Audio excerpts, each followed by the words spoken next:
Welcome to Dr. Creepen's dungeon.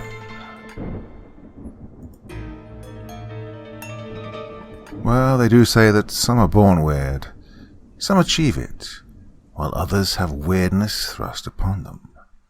Well, tonight's stories will definitely be thrust upon you, my dear friends. Now, as ever before we begin, a word of caution. Tonight's stories may contain strong language, as well as descriptions of violence and horrific imagery. If that sounds like your kind of thing, then let's begin.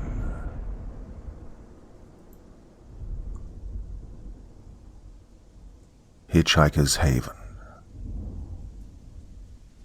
My name's Noah Riley, and I like to burn things.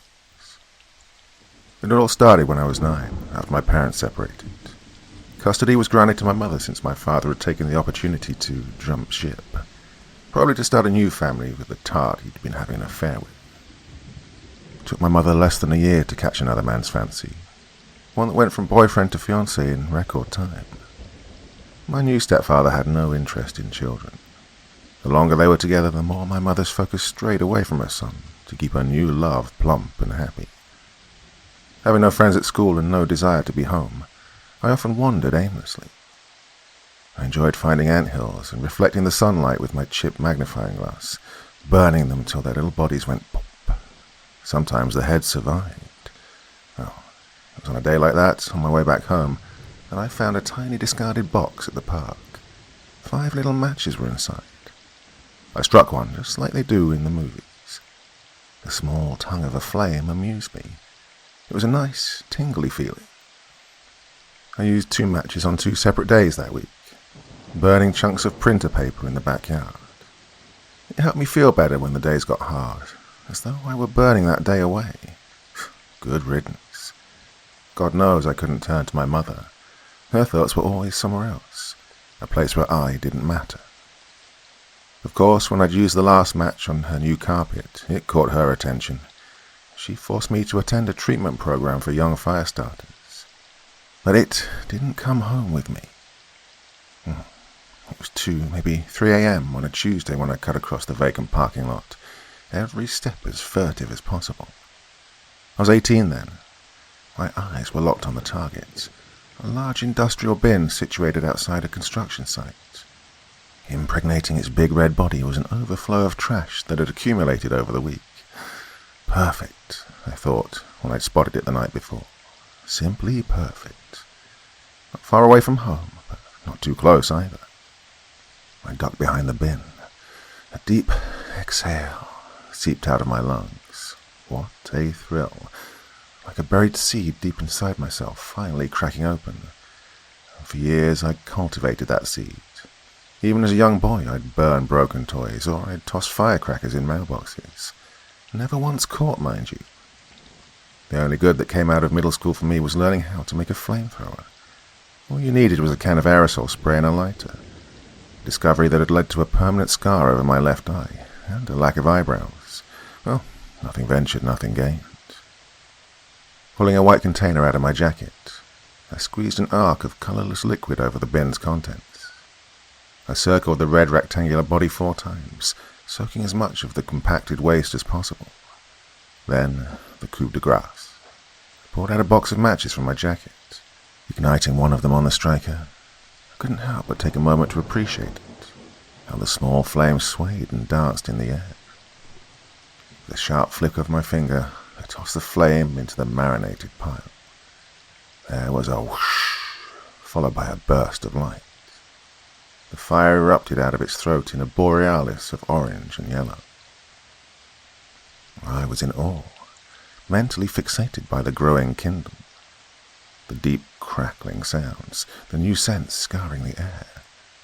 At that moment, I knew what true pleasure felt like. Unfortunately for me, the pleasure would be short-lived. While mesmerized by my creation, I'd failed to notice a different set of lights pull up behind me. On the ground, hands where I can see them. 2 officers approached, their weapons drawn. I followed their orders, but it was too late to run.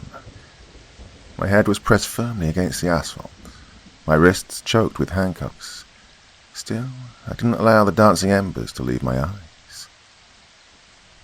I was given 6 years, 4 in prison and 2 on a supervised license.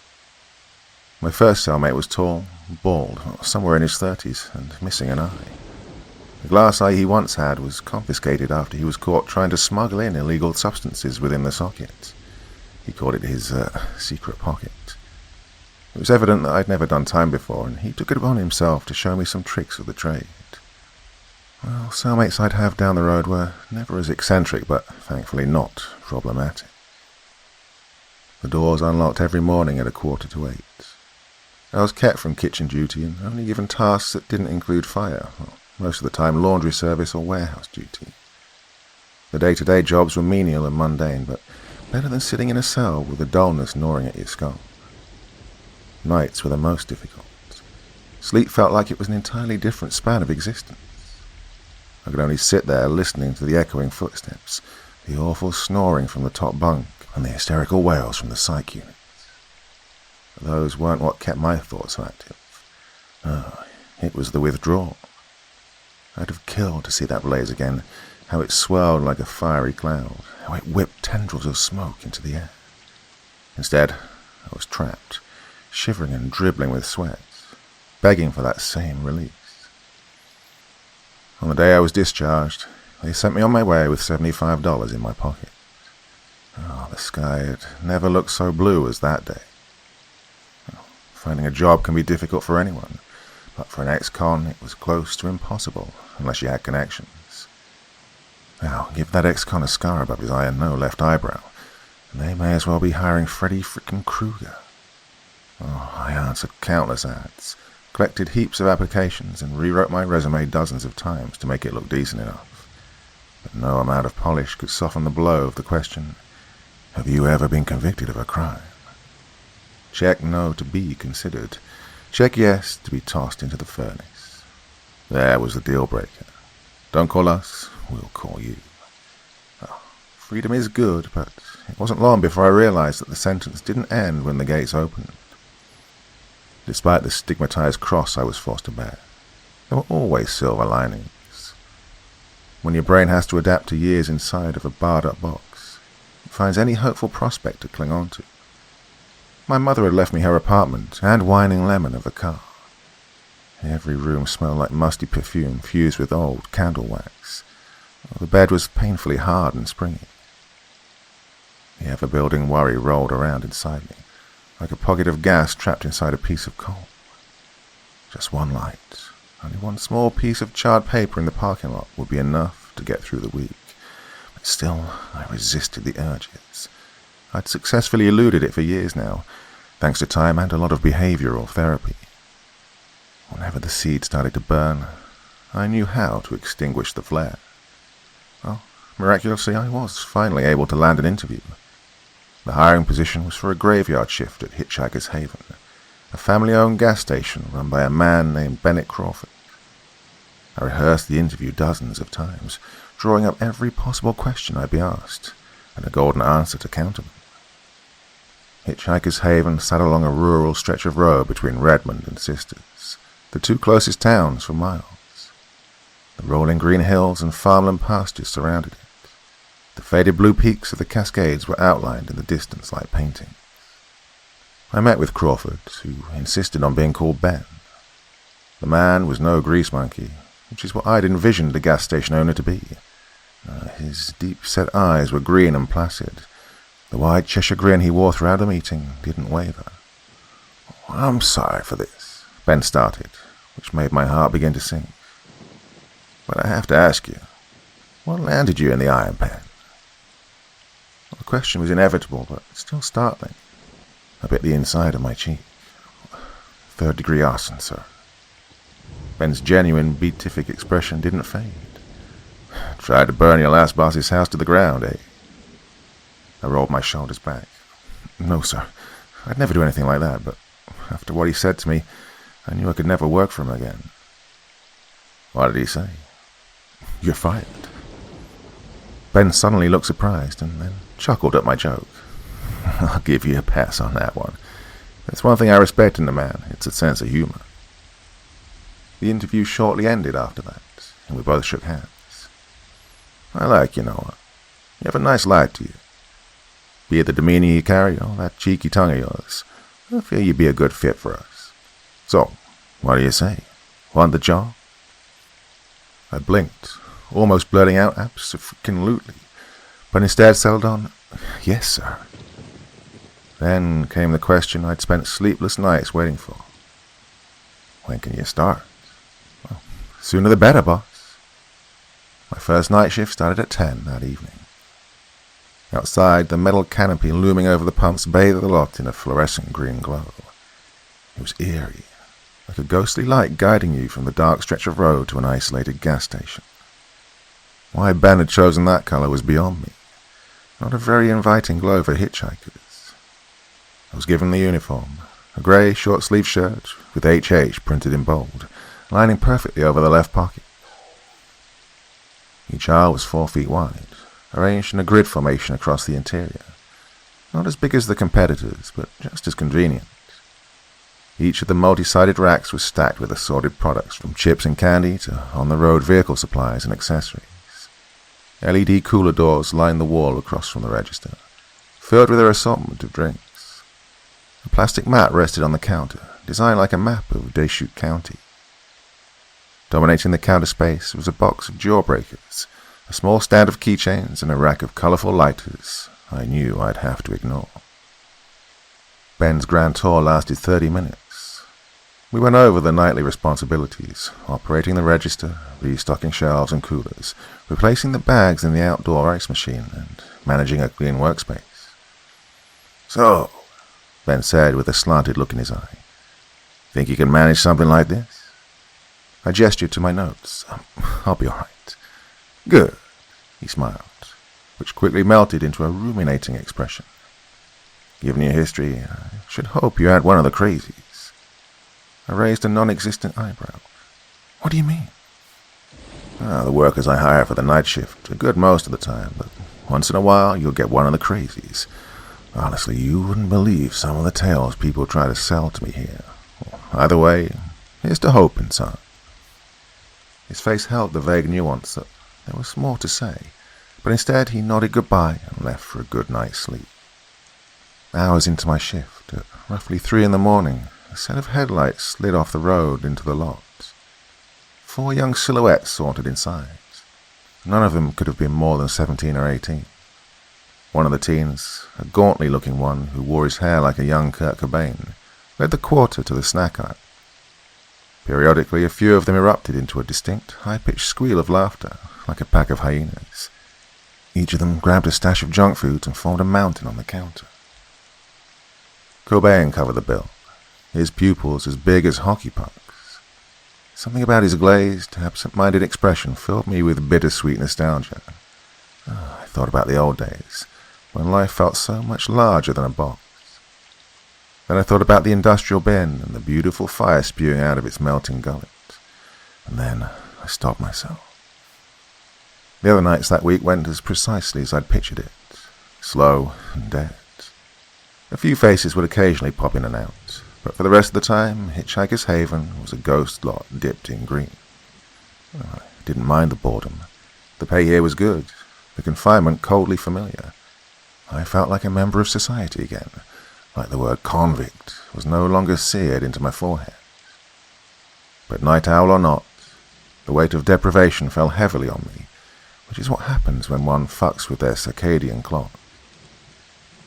To counteract the drowsiness, I often retraced all the items on my to-do list just to keep my thoughts occupied. Clean. Check inventory stocks. Clean again. I scoured online for survival tips, ate healthier meals, well, sometimes, and dubbed caffeine my new god. And then, during one of those nights, it started to rain. Despite the forecast never mentioning a late-night shower, nor there being a speck of humidity in the air, the rain thrummed harshly against the windows and spilled over the canopy in small waterfalls. The automatic door slid open, and a person inched their way inside. They were wearing a faded blue jacket with the hood pulled down, and their hands shoved in their pockets. They walked with a stiff gait, squeaking their wet shoes along the tiles of the register. Beneath their hoods, a white face stared at me, or rather the suggestion of a face. A vague nose, no mouth whatsoever, and faint depressions where eyes should be. A creepy, non-distinctive mask. Jeez, any minute now I'm going to have a gun shoved in my face. Any minute now, I thought, unable to hide the apprehension in my face. The person raised one of their equally pale hands from their pockets, dropped change on the plastic mat, and reached for the box of jawbreakers. Their white, rigid fingers curved and almost seemed to lock as they lifted it out by the plastic wrapper. The bundle of wet quarters and pennies he'd left for me glinted from the overhead lights. The exact change for a jawbreaker. His candy in hand, he turned around and walked stiffly back to the door, retracing every waterprint. When the doors slid closed behind him, his vague outline passed between the green-tinged pumps and sank into the night's dark pellicle. I let out an eased breath. Thankfully, he hadn't whipped out a gun from his pocket and demanded everything from the register. But that didn't explain the mask. Why wear something like that if you weren't going to rob the place? As I sat there and pondered on it, I'd realized that the rain had ceased. It wasn't difficult to get my bearings back for the rest of the shift. In prison you saw all kinds of weird shit and crazies to go along with it. Was this what Ben had warned me about?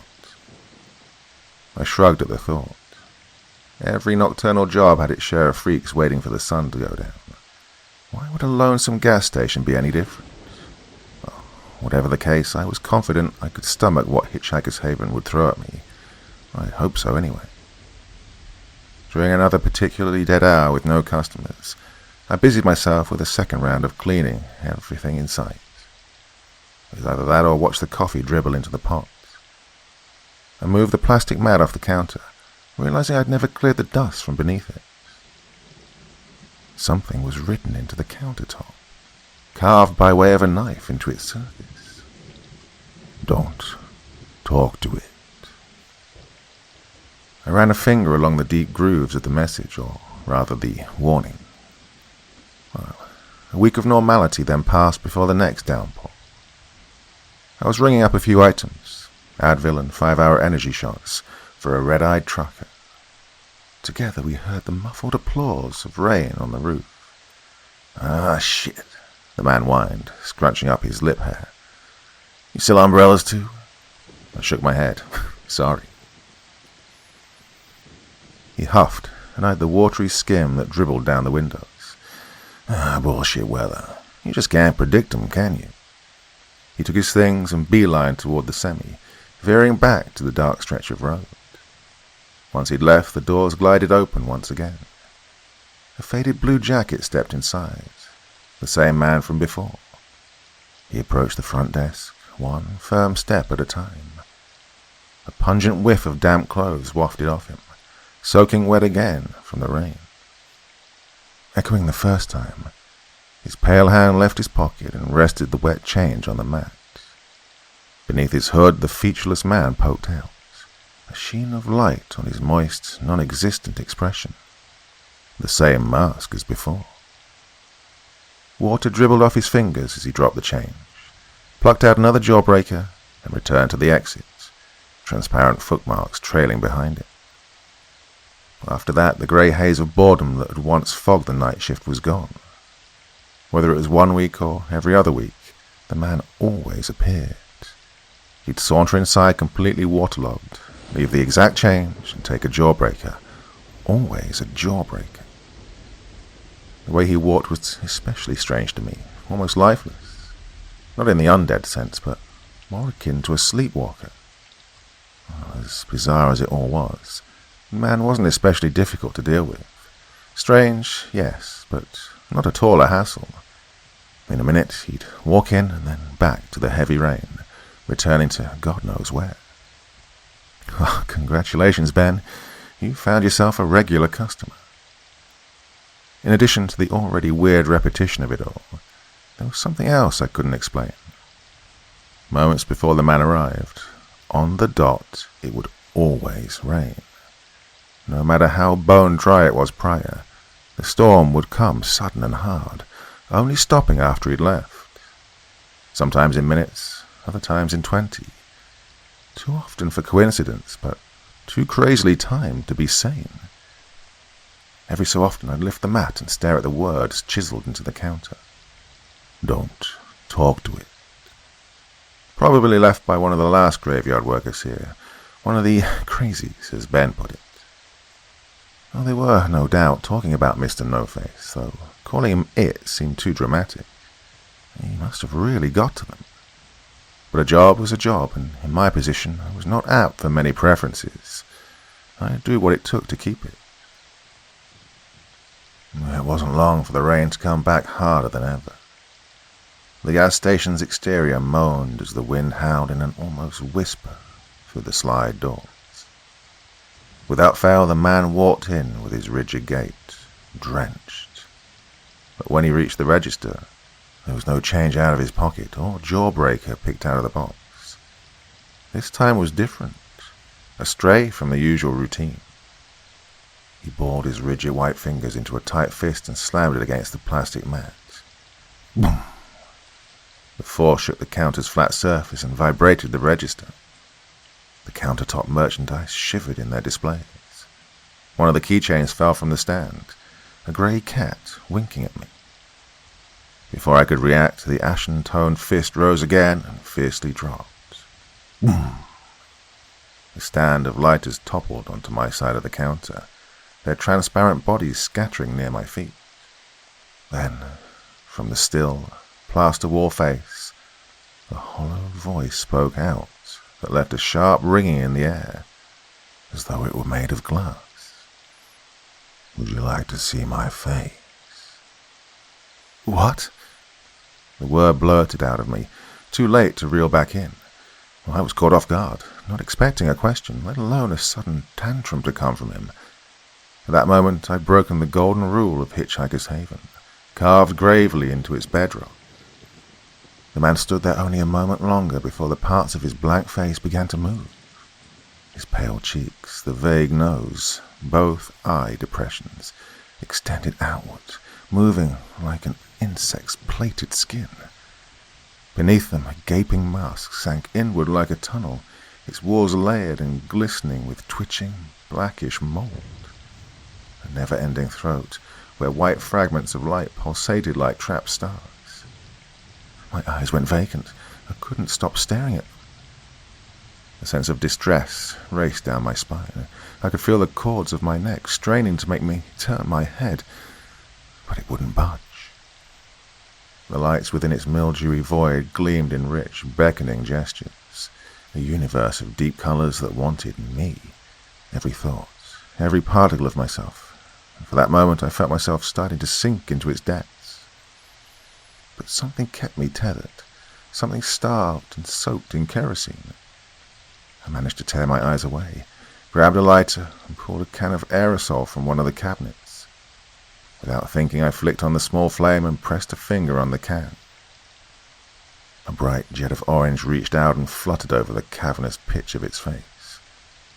Whatever hellish material it was made out of caught immediately, and fire smothered its head and latched onto the faded jacket. It floundered backward, batting fruitlessly at the spreading flames. No screams came from it, but an awful high-pitched ringing was stabbing my ears. Thunder bellowed outside in an ululating rumble. It toppled over one of the aisles, lighting up all the bags and products around it. Acrid burning odors filled the air, and, admittedly, the hint of a smile crept up my lips. The rising smoke reached the fire sprinklers and set them off. Water ejected out of their flower-shaped heads and soaked the whole area. As the flames dampened, the blackened figure got back to his feet and hobbled through the exit.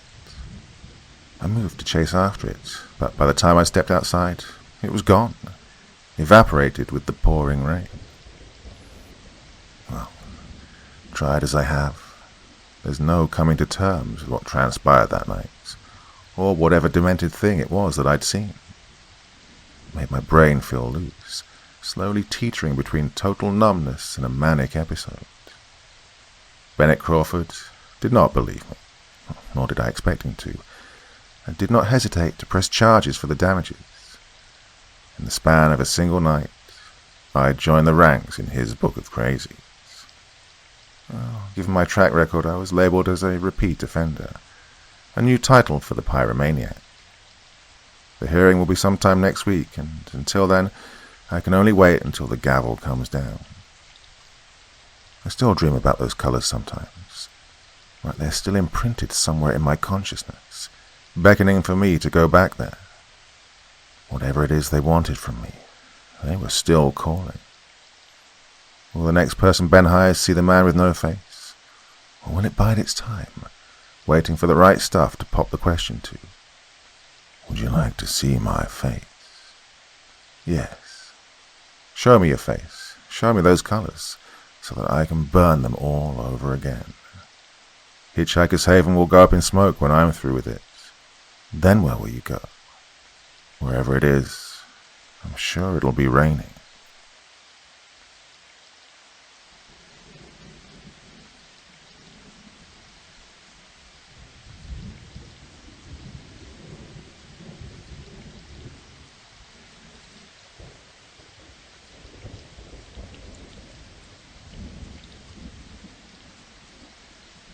In early April of 2016, a study was conducted on the psychological effects of solitary confinement under the influence of lights. It was a Sunday morning when tragedy transpired for Guy Dactit. At their request, we have omitted the names of those involved who did not wish them included. He had just sat down with a frothy cup of flat white when the unknown number dialed his phone. Calling from a New York State penitentiary was a prison chaplain, who opened the conversation with, "Good evening, Mr." Then, discreetly, the chaplain did not hesitate to add, "I regret to inform you about this." The voice, as Guy describes it, was hollow and absent, but trying its best to sound compassionate, like an apathetic machine wired to read an empathetic script. The chaplain continued, "It concerns your brother. Last night he unexpectedly passed away in our custody. The remains have been released to a mortuary and must be claimed within 48 hours or disposition must be made, as provided by law." The call was then affectionately ended with, "We extend our sympathy for your loss." One day after that, a letter of condolence was sent. At 3:15 a.m., March 13th, Guy's twin had hung himself in his cell, ending a 70-day stretch in solitary confinement. An officer had found his somewhat elevated body motionless and unresponsive. A bedsheet had been used, tied off to a plumbing fixture. Death by slow strangulation. Very few ligature marks visible on the neck. Heavy discharges of vomit from both nose and mouth, as summarized in the investigative report. It had been his 4th year of a 25-year sentence for second-degree murder. He had been convicted of killing a woman he was attempting to carjack. Oh, my little brother had issues. I've always known that. Guy fought back the quivering tones in his speech and paused to wipe his eyes. We'd just graduated high school when our parents passed from a car accident. They were both killed almost instantly. We had no aunts or uncles, no trustworthy relatives. We just had each other. He got mixed up with bad people. They got in his head and led him down a bad, very crooked path. I gave him all the help he needed. I did. It wasn't enough to steer him from that path, but I never gave up on him. After every phone call, every monitored visit, I told him I'd always be here, waiting for his sentence to clear. Guy also had this to add. I know I'm not alone in my belief that solitary confinement is a monstrous punishment to inmates. My brother had a lot of mental issues. He should have been in a hospital, not a prison, let alone in an isolated lockup. I believe we've forgotten what it means to correct bad behavior. Torture can't force a broken mind to repair itself. It only forces the mind to behave. That's not a solution or a correction. It's cruelty. Officials from the penitentiary maintained that there was little to no concern that the inmate had been planning to take his own life. Had it been the case, he would have immediately been transferred to a mental health unit. Faced with the cruel separating agent of grief, Guy turned to his research for comfort. He knew that extinguishing solitary confinement was unlikely, considering its worldwide practice, so he instead focused on an alternative approach. His proposal, to capitalize on the benefits that seclusion does have for inmates, while also applying a more humanitarian method for their improvement. His work brought him to an isolation chamber, constructed within a former nuclear bunker somewhere off the outskirts of Hempstead, New York, a keepsake of the Cold War. After weeks of lengthy meetings, countless emails, and frustrating phone calls, Guy's preparations were complete. For the next 2 weeks, he would lock himself inside the 6-by-8-foot space, trapped between the cement walls and all-encompassing darkness. I needed an environment as authentic as possible, Guy explains at the outset. I found myself drawing a lot of inspiration from the hole on Alcatraz Island, a pitch-black, tight space without any human contact. Granted, not all isolation cells have these severe conditions, but if we can still produce positive results from the worst treatment possible, imagine the success from less harsh conditions. Start from the bottom, work your way to the top. The room was equipped with a refurbished toilet, up-to-date ventilation, a metal bed frame, and a small table. Bolted atop the table was a lantern fitted with a bulb that could be changed to different colors via remote control. I have a very loud mind, and vivid thoughts are always trying to squeeze their way out, so there's no doubt the sensory deprivation will take a huge toll on me. That's where the light will come into play. As it changes colors, my reactions to those different colors in my mind will be noted. Colors stimulate the brain. There is real psychology there. I hope that the changing colors will act as a tether that will allow my senses to cling onto something and will perhaps help me manage and endure my time in there with minimal negative effects. Thus, Guy dubbed this experiment the Lighthouse Project. The ones overseeing the experiments, handpicked by Guy himself, were Ronald Westbrook, a retired clinical and forensic psychologist, Victoria Wick, a therapist specializing in PTSD patients, and Brian Rexford, an independent radio psychologist. To protect the privacy of certain individuals, their names and identifying details have been changed. Each came from a different background, but each was equally fueled by discovery and Guy's compelling determination. Together, they agreed on their joint schedules and varying night shifts to observe Guy's behavior and safety throughout the test. They'd be stationed in a separate room rigged with different screens and connected to night vision cameras within the chamber. Internal audio would also be fed to them by the recorder Guy would have on his person the entire time. Other than documenting and supervising the experiment, they were also to follow another important instruction. Do not, under any circumstances, stop the test. No matter what is said, screamed, or begged, the door will remain locked until the experiment is complete. The only exception is if a hospital is needed. Before being taken to his cell, Guy partook of several psychological tests and interviews to examine his mental capability of taking part in the project. He'd take with him a month's worth of military food packets, drinking water, toilet paper, and batteries for his recorder. When asked if he'd prefer a set of different sheets, Guy declined. With everything now in motion, the door was locked, the lights were cut, and the cameras were activated. Day 1. Incarceration. Guy spends his first 10 minutes in absolute darkness lying on his bed. Every so often, he makes a popping sound from his mouth. Minute by minute, the popping becomes a hum, and then graduates into a whistle, as Guy taps his foot impatiently. After the 30-minute mark, he records his first log. Day 1, April 1, 2016. Audio log, 30 minutes inside. What a bizarre feeling. My hand is an inch from my face, and I can't see it at all. It's pitch black and dead quiet in here. I'm not even sure what to say at this point. I want to hear something other than my breathing bouncing off the walls.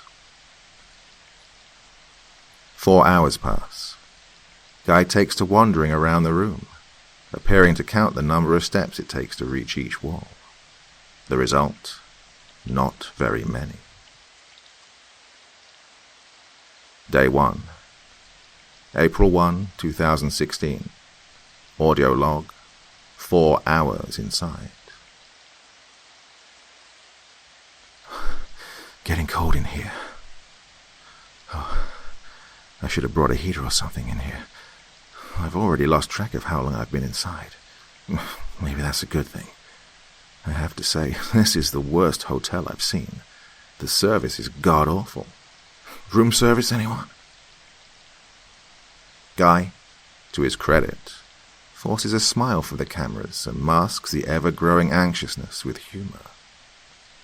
But as the passages of lightless time stack up, his mild uneasiness begins to shift into paranoia. Day 1, April 1, 2016. Audio log, 7 hours inside.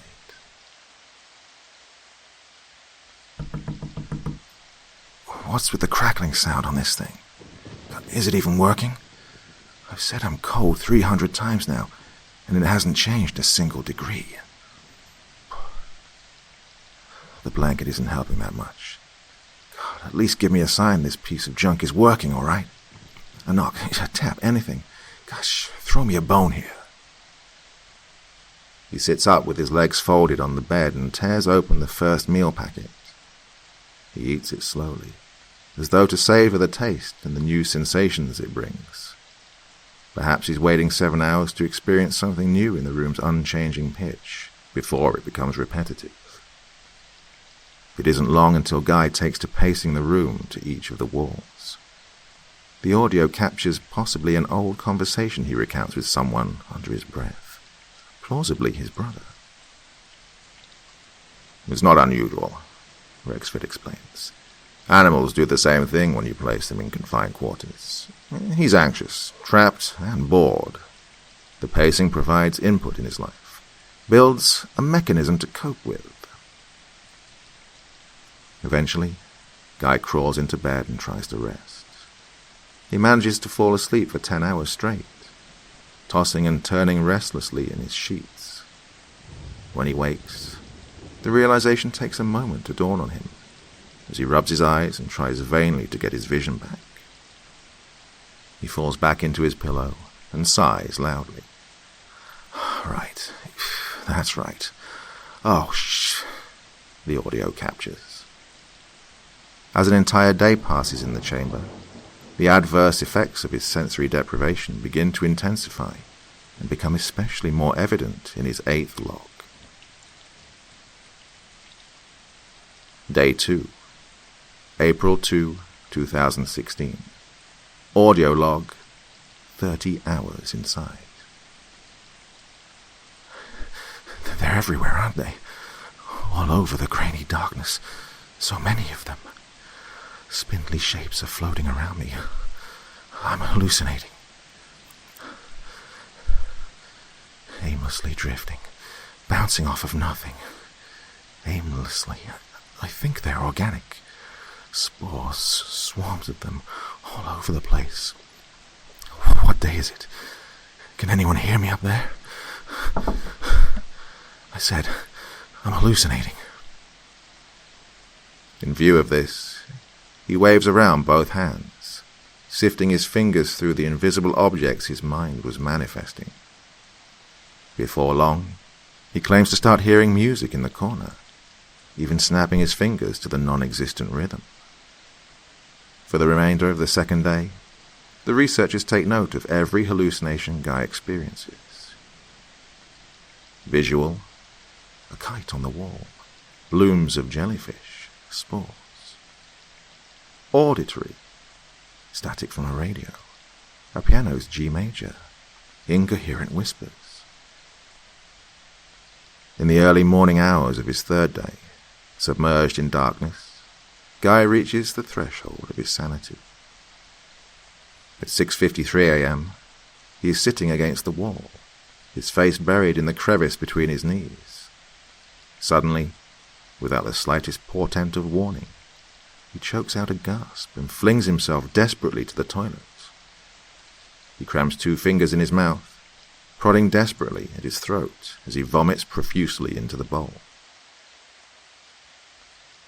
Day 3, April 3, 2016. Audio log, 72 hours inside. Looking down. Oh shit, oh god. Something poisonous inside of me slid right down my throat. Will I die? Will I fill up with mushrooms? No. I don't want to do this. I want out. Shut it all down, okay? I don't want to be here anymore. Judging by his panicked utterance, he seems to believe he swallowed one of the spores. The silver lining behind Guy's severe episode was that it acted as the perfect gauge for the experiment's next step. Now that the deprivation and quarantine blackness has successfully pried away at his resilience, it is time to administer the treatment. In the next instant, the lamp, which was bolted atop the table, lights up. Due to Guy's eyes most likely being weakened from his time in the same bleak enclosure, the white glow only shines as a dim, pale hue at the back of the room. At first, he backs away from it, his expression trapped behind pure shock. It seems he's completely forgotten about the lamp's existence until now. A glint of joy shimmers across his face. Slowly, he approaches the table and gently rests his head over it. Nothing is said, but a distinct muffled sob can be heard. For the remaining duration of the test, the bulb will shift its soft glow into a different color every 8 hours or so. By reintroducing Guy back into the light, the overseers hope to negate his long days without stimulation and, in a sense, guide back his rationality. To fit their increasingly differing schedules, each overseer agrees to assign themselves a particular color to monitor. Light exposure effects rating. 1. Green. Westbrook. Subject's anxiety and overall mental tension have lessened considerably. His appetite has returned. Good. 2. Yellow. Westbrook. Guy seemed uneasy about the room changing color at first, but he seems to be over it. Yellow, being a bold, energetic color, tends to support happy thoughts and optimistic thinking. We especially see this in his recent recordings. 3. Blue. Rexford. The compulsion to anxiously pace disappeared with the addition of blue. It looks to be making him tired. He spent most of the time sleeping during the exposure. At least his circadian rhythm seems to be getting back on track. 4. Purple. Westbrook. Subject has a strong aversion to the color purple. He started complaining, growing progressively more restless, possibly an emotional situation from the subject's past. Claims the walls are moving. The color was not active for very long. 5. Red. after looking over Guy's reaction to the purple light. I was especially nervous about what would happen with the color I chose. It didn't dawn on me at the time, but I soon realized that the only red-tinted rooms I could think of were from horror films. But his response has been a positive one. He's more active now, even performing different exercises and physical activities in the small space. Although he's been lying in bed for some time now. Oh God, he's... Day by day, Guy, who has previously been screaming about swallowing hallucinations, starts to act like himself again. As the positive effects become more tangible, the lights reveal their restorative power over his mind. In the early morning of the 7th day, as Guy stirs in his sheets, something else appears in camera. Small, white, furry, with a pointed, twitching nose. A mouse scurries along the wall, apparently granted access to the room by way of an unchecked crack under Guy's bed, possibly even led there by the leftover crumbs from his food packets. It lets out a chattering sound, which immediately catches Guy's attention. He takes a moment to register the sound before hearing it again. In a split second, he jumps to his feet and twists his neck all over the place to find the tiny creature. By the time he spies its sharp movement, it has already crept past him and into the hidden crack. After the discovery, he deliberately starts to leave pieces of food under his bed. A newfound habit develops, where he lies along the cold floor, constantly checking to see if the mouse has returned. While Guy's intentions are unclear, Rexford shares his thoughts in his report. I highly doubt Guy was going to hurt the thing. He's locked in stasis right now, in a room that never changes, save for the alternating lighting. It's been a week now, and we've seen a lot of improvement, but it's far from a full recovery. The mouse triggered something for him, a reminder that there was something else other than 4 walls and a toilet. It's a little piece of life for him to hold on to. As many attempts as Guy makes, there's still no sign of his mouse lure working. Throughout the next few days, Guy's overall temperament begins to shift, in spite of the light and the recuperating stepping stones he's taken. Paranoia starts to raise its way back, like a contaminating spill of oil. Day 9, April 9, 2016. Audio log, 216 hours inside. They've forgotten about me, haven't they? Forgotten about the test. I shouldn't have trusted them as I did. At some point my food and water will run out. What then? I'll disappear. What else? Bastards. Torturers. Lock me up and throw away the key. Are you still taking notes? Yeah. Jot that down.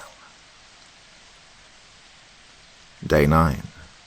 April 9, 2016. Audio log, 218 hours inside. I don't want to see these 4 walls anymore. Every crack, every ancient smudge is leaving a permanent stain on my memory. Is this what you had to see? Is this the hell you lived in? Most likely referring to his twin. I don't want to sleep in these greasy sheets. I don't want to eat this dry, tasteless food, drying like sawdust on my tongue. Here is where I'll die. Not even God will hear me out there. It's back. That pressure I felt before, drilling into my temple. It's been coming back more frequently lately. Sometimes I think the walls are moving. When I close my eyes, it feels like I'm underwater, traversing invisible depths nobody cares about. The room is sinking further, now and then. Sooner or later, it's gonna crush me. Day 9. April 9, 2016. Audio log, 224 hours inside. I need to move. Walk around a while. The valves in my legs are starting to swell from not moving. God, hurts like hell. I need to stretch them, but I can't. I can't leave the bed. I can't because I don't want to. When I start to stand, a bad feeling gnaws at me, like an overwhelming premonition, whatever it is. Don't move, for the love of God, don't move. Something is at risk of being stimulated. The pressure is worse than ever. It isn't leaving this time. Even the air feels different. Every breath leaves an acrid taste in the back of my throat, as though I'm sharing the air with a different mouth. Even with his growing protest to leave the confines of his bed, Guy finally succumbs to the stabbing pangs of hunger. He crawls, cautiously, out of bed and swiftly moves to his supplies. As he reaches for one of the packets, he immediately jolts and stops. Winding around in a flurry, he retreats to his bed and grabs the recorder. Day 9, April 9, 2016. Audio log, 230 hours inside.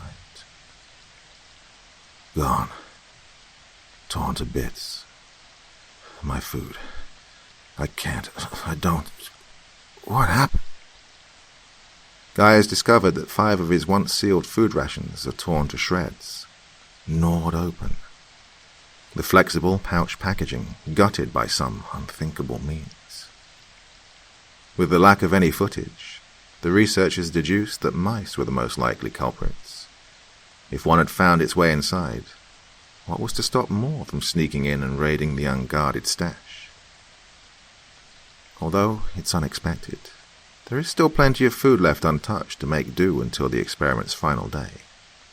A day Guy's rattled mind has transfigured into fiction by now. His already withered nerves are shot, so Guy's refusal to leave the safe boundary of his bed is only magnified. The soft light draped over the table is not providing even a sliver of comfort. Unsurprisingly, he can no longer fall asleep. Sometime later, between the hours of 3 and 4 a.m., a scream resounds in the chamber. The cameras reveal Guy scrambling backward, pressing the small of his back firmly against the wall, with his eyes bulging and his fingers hooked into his chest. Day 10, April 10, 2016. Audio log, 240 hours inside. Just now, right at the edge of my bed. Oh God, I heard something. It sounded like movement, something rustling about. Then a growl, a horrible growl. I'm not hallucinating. I know I'm not. There was a growl. The air's thick. There's a potent rotting taste in my mouth. Something was there. Something was watching me. The captured audio does not interpret Guy's growl, but the feed does suffer a few stuttering distortions in particular places. As the next sluggish roll of hours passes, Guy complains frequently about a growing sickness he feels, the increasing hidden pressures, the thickening rot in the air. The tension builds until his body ultimately demands to purge itself. He gags, covers his mouth, and then recklessly bolts to the toilet. When the vomiting sounds stop and the shaking in his legs ceases, he finds the strength to stand up and return to the safety net of his bed. Suddenly, he stops. The already fleeting color drains from his face. His hands quiver nervously, pinned to his sides. A lingering thread of bile runs down his chin. The team begins to worry he's having some sort of stroke. Luckily, his motor skills return to him, as he falls backward in a series of chaotic steps and collapses in the opposite unlit corner of the room. He sits there for some time. Eventually, he searches for his device and presses a trembling finger on record. Day 10, April 10, 2016. Audio log, 245 hours inside. I'm not alone. There's something here. I felt it just now, standing a few inches from me. Why? I see nothing, but it was there, looming over me, waiting for me. Adopting the shaded corner as his newfound security, Guy does not return to his bed, or the light blanketing it. Even as the bulb alternates the different colors, none of them spur a different reaction. He merely sits there, staring into unoccupied spaces and craning his neck as though seeing something. Day 10, April 10, 2016. Audio log, 248 hours inside. There's movement. I'm sure of it now. I'm no longer alone. But what are they? Ghosts? No, too active. At first, I thought the walls were moving, but I was wrong. It's the light that's moving, rippling and being sent as they pass through it. The darkness is properly marinating my brain to see them. Sometimes vague silhouettes, sometimes textureless shapes, sometimes shifting and then re-shifting. Moments of motion, sometimes clicking their teeth, molar against molar, clack, clack, sometimes scraping nails on the floor. They're drawn to the light, moving only where it touches, hiding in it like a blanket. I don't think they can see me. Not yet. One notable piece of footage reveals Guy making a poor attempt to reach his food and water rations. His head scans the room in a back and forth motion, as if checking that the vacant coast of space is clear. Slowly, he drifts back into the reaching glow, inching closer to the supplies. When he's nearly there, he freezes. He turns his head towards something that the cameras can't see. Something under the bed. After a moment of staring, he aborts the mission in a mad sprawl and retreats to the shadows of the corner. Day 11, April 11, 2016. Audio log, 265 hours inside. I saw a mouse under the bed, picking at one of the scraps I left. Then it started screaming and squirming all over the place. Blotches of blood were left wherever it rolled. Then it stopped, started to float, as though it were caught in something's invisible jaws. Digging into it, opening it up, entrails dangling like wet ribbons. I'm not safe. Day 11, April 11, 2016. Audio log, 273 hours inside. I know how they're getting in. Small spaces in the room. I want to call them pockets. They squeeze their way in.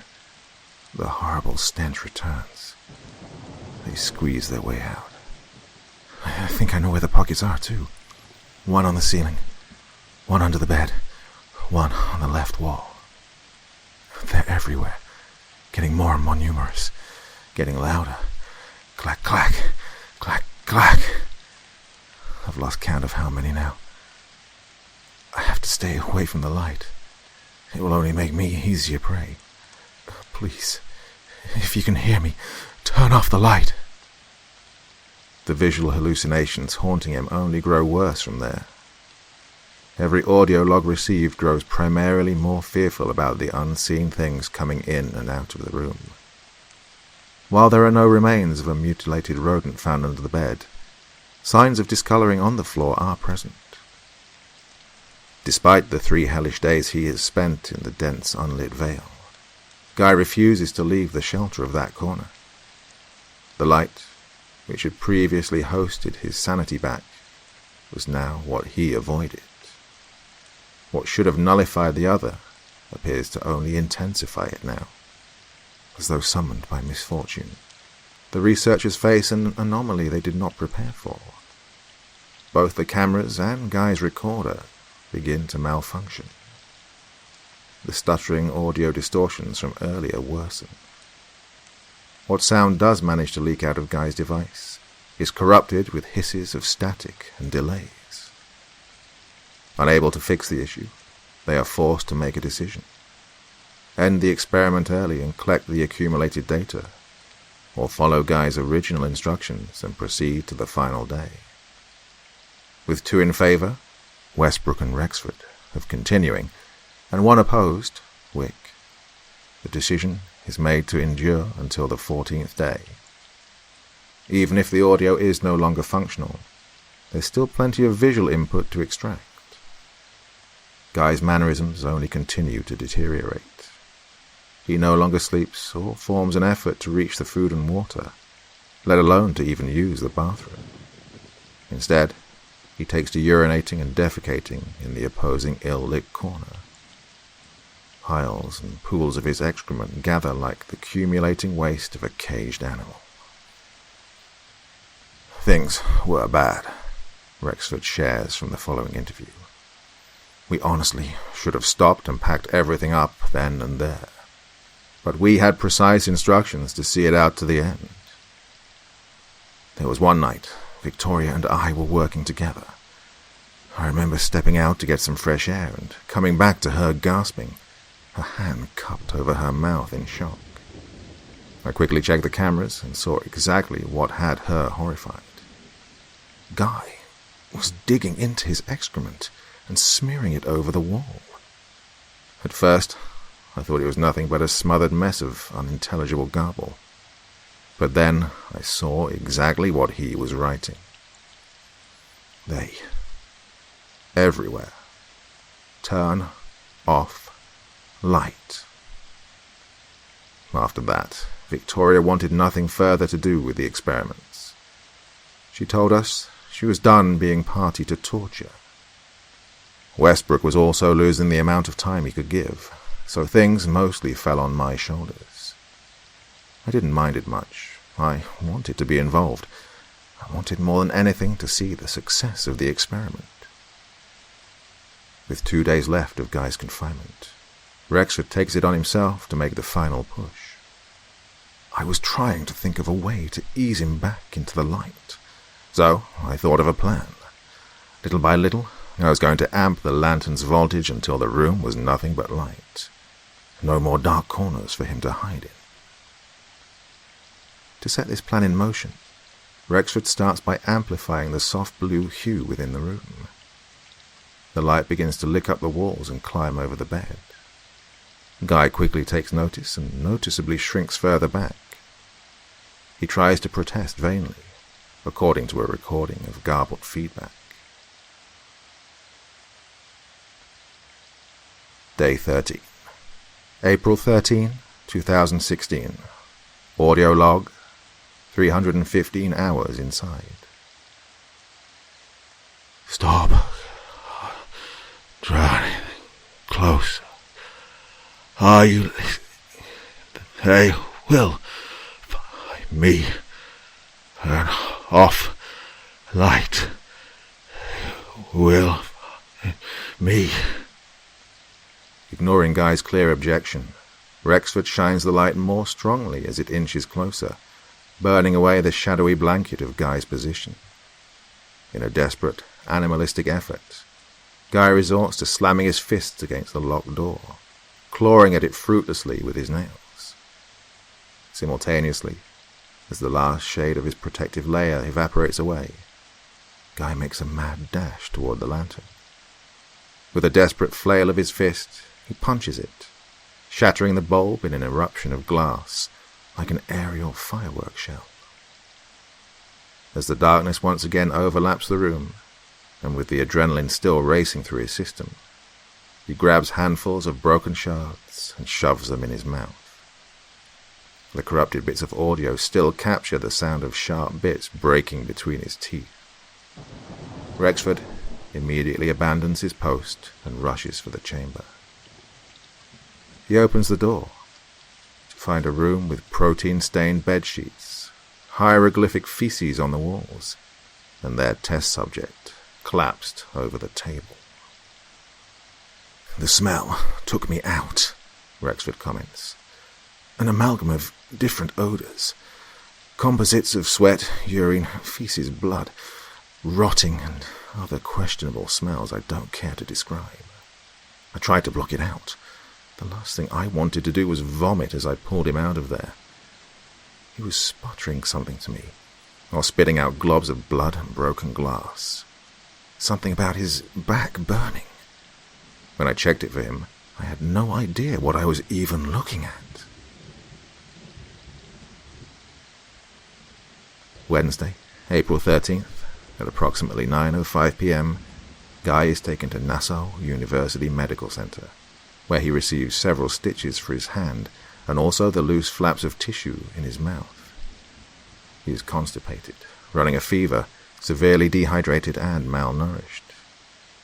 When examining the peculiar bruises lining his spine, Dr. Marion Cobb asks if Guy has been assaulted. When told no, he shares his thoughts. "In Vietnam, we refer to unexplained bruises as ghost bites, marks that appear without injury and have no business being there. It could run the risk of an underlying medical problem, or even a risky blood disorder. We'll perform a complete blood count for any irregularities." He added, skeptically, "However, if that is the case, I've never seen any of this prominently shaped before." The blood tests come back normal. As Guy recovers from his time in the bunker, he repeats the same series of tests and interviews he took before his incarceration. The tests to do with his memory show that it had been impaired. He struggles with even the simplest questions and takes 65% longer to complete each task. While admitted to the hospital, he is adamant that the nurse keep his room light off.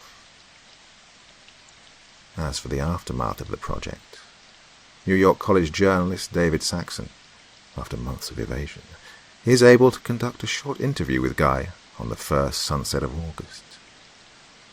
He goes on to describe the house where the exchange took place. "Dark. Not so much as a flicker in any of the rooms. All the bulbs were screwed out of everything. Even the windows were spray and painted black. When I asked if the light from our camera would be acceptable, he hesitantly agreed." The reporter added, "From what I could see of Mr. He looked very tired. His eyes were sunken, and his skin was pale, like the pigment was being sucked right out of him." Question. "Here's the description of the experiment, as written on your website. An effort to diminish the harrowing effects of solitary confinement through the use of light manipulation." Guy nods in his chair. Question. "You've, since retracted that statement. Why is that?" "Isn't it obvious? The result was not the one I wanted." Question. "Right. In hindsight, do you think that you underestimated what 2 weeks in the bunker would be like?" "Perhaps. In the beginning, I thought I'd taken every precaution imaginable. I believed my mental fortitude could overcome any obstacle. I was wrong." Question. "If you're comfortable enough to answer, I'd like to ask you more about your time in the bunker and about the hallucinations you experienced." "Oh, yeah. There were countless hallucinations in that place. Animals, toy cars, music, you name it. But that isn't what you're asking about, is it?" Question. "Well, no. I was referring to the things that, killed the mouse." "I can't tell you how many nights I spent praying that what I witnessed in that place was a simple fabrication of the mind. But it isn't that complex. A light was on in a dark place, and something took a liking to it. For a time, I believed what I saw in there wasn't real. That was, until I started seeing them at home. Things rustling around, doors inching open, nails raking the kitchen tiles, looking for me. Question. Is that why your house is so dark? I'd like to ask you something now. Do you have any kids at home? Question. Yeah. I have one with another on the way. Why do you ask? Do they still sleep with a nightlight? Question. What's the relevance of that? You may want to tell your friend to turn the camera light down. They followed me home. Hopefully, they won't follow you. Question. What do you mean by that? No further questions are answered.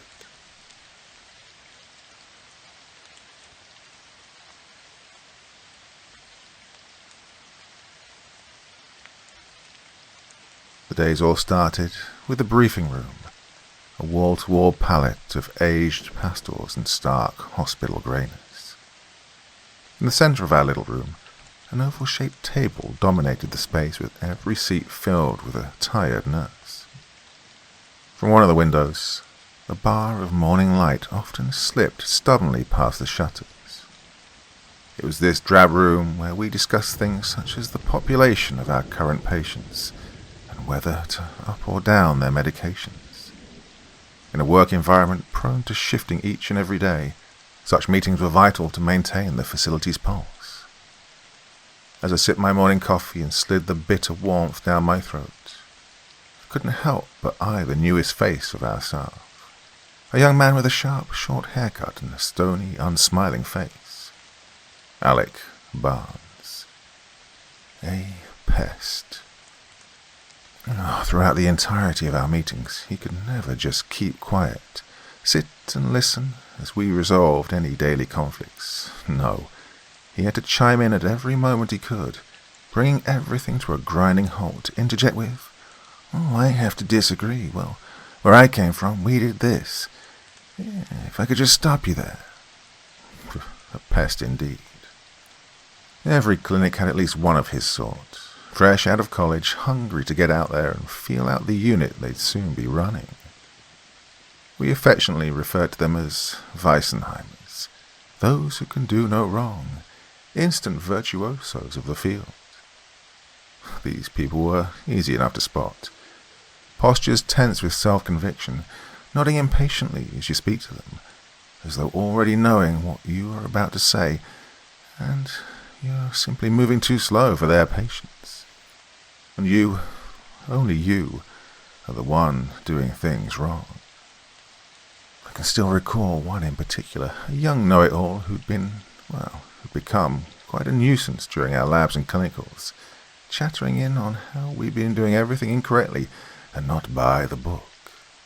That is until one day I'd spied the bag of dopamine she'd secured for a patient draining itself into the sheets. The sheets. Never faster had I seen anyone's face flush so red. And what happens to all that self-importance after moments like this? They are jettisoned out, left to the scorn of those they'd obnoxiously reprimanded. And you can bet your bottom dollar Alec Barnes will get his eventually. Reality has a way of compressing our egos. After the meeting was finished, and the charge nurse had assigned our patient loads for the days, I set out to complete my daily tasks. Within the confines of our 25-bed unit, our patients mostly consisted of those recovering from injury, whether accidental or purposely inflicted. Attempted suicide was a frequent conviction here, and most patients were more of a danger to themselves than others. That being said, there were always those we had to be wary of. In my years as a psychiatric nurse, I'd been kicked, scratched, bitten, punched, and for the better half of a day, verbally threatened. Still, I never let it sodden my spirits, no matter how much saliva or curses were hawked at me. Contrary to how social media or cinematic horrors may portray them, psychiatric wards are not twisted places littered with crazies. They're places of healing, of alleviation, a haven for those physically alive but internally tormented. Yes, some kicked and shrieked in the halls until their throats split, but a good deal held a much quieter, unseen pain.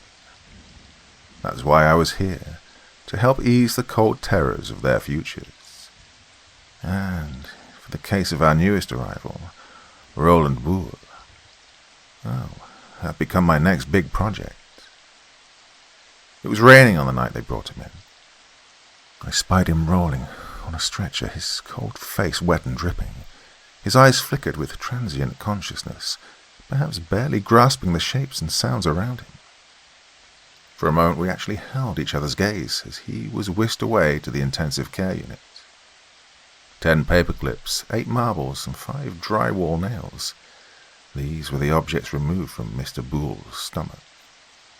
He was diagnosed with pica, an uncommon disorder in which one has an urge to ingest inedible objects, though one this severe was especially rare. Encompassing that fact, he'd also been diagnosed with depressive disorder, severe anxiety, and post-traumatic stress. Despite my history in the psychiatric field, I couldn't help but feel woefully unprepared for him. If only I'd had even the slightest clue. I stopped at Mr. Boole's door, surveyed my notes once more, and carefully let myself inside. The room was reminiscent of a college dorm with a single window providing a glossy view of the parking lot. Mr. Boole was awake and currently hunched over his table, a wilderness of hanging string hair covering his face. His legs were crossed at the ankles, both shoelaces removed. He appeared to be writing vigorously into a crossword puzzle with one of our rubber ballpoint pens. I knocked lightly against the door, which prompted him to turn toward me. "Good morning, Mr. Boole." I smiled as I introduced myself. "How are you doing today?" From out of the mesh of hair, a thin face stared back at me, giving a look I'd describe only as a tight-lipped vacancy. Eyes wide as possible, but not quite focused. He appeared somewhere north of his 40s. From across his chin and up his cheeks, a scattering of scars was etched into his features. Possible self-harm, my thoughts mused. I continued the greeting. "My name is Jason. I'm one of the registered nurses here to ensure everything's all right and that your time with us is a good one. Is there anything I can help you with?" His eyes held tired water between them, inspecting me up and down, trying to get a read on me as I was him. His mouth then pulled into a small grin, which rumpled the scratch marks. "You have piano fingers." "I'm sorry," I asked, caught off guard by his statement. He lifted his hands and flexed his fingers. "Piano fingers. Father had 'em too. He used to play all the time in his office. Mostly the gymnopédies and a tad of Chopin. You play at all?" Despite his craggy appearance, his voice carried a genuine playfulness behind it. "Not at all," I chuckled. "My mother had one of her friends give me lessons when I was younger, but unfortunately none of them stuck."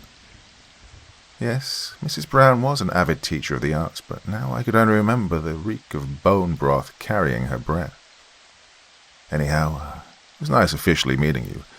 Please don't hesitate to let me know if you need anything. We'll do everything we can to help." "Well, of course," he answered, rubbing a finger along his scar-fringed chin.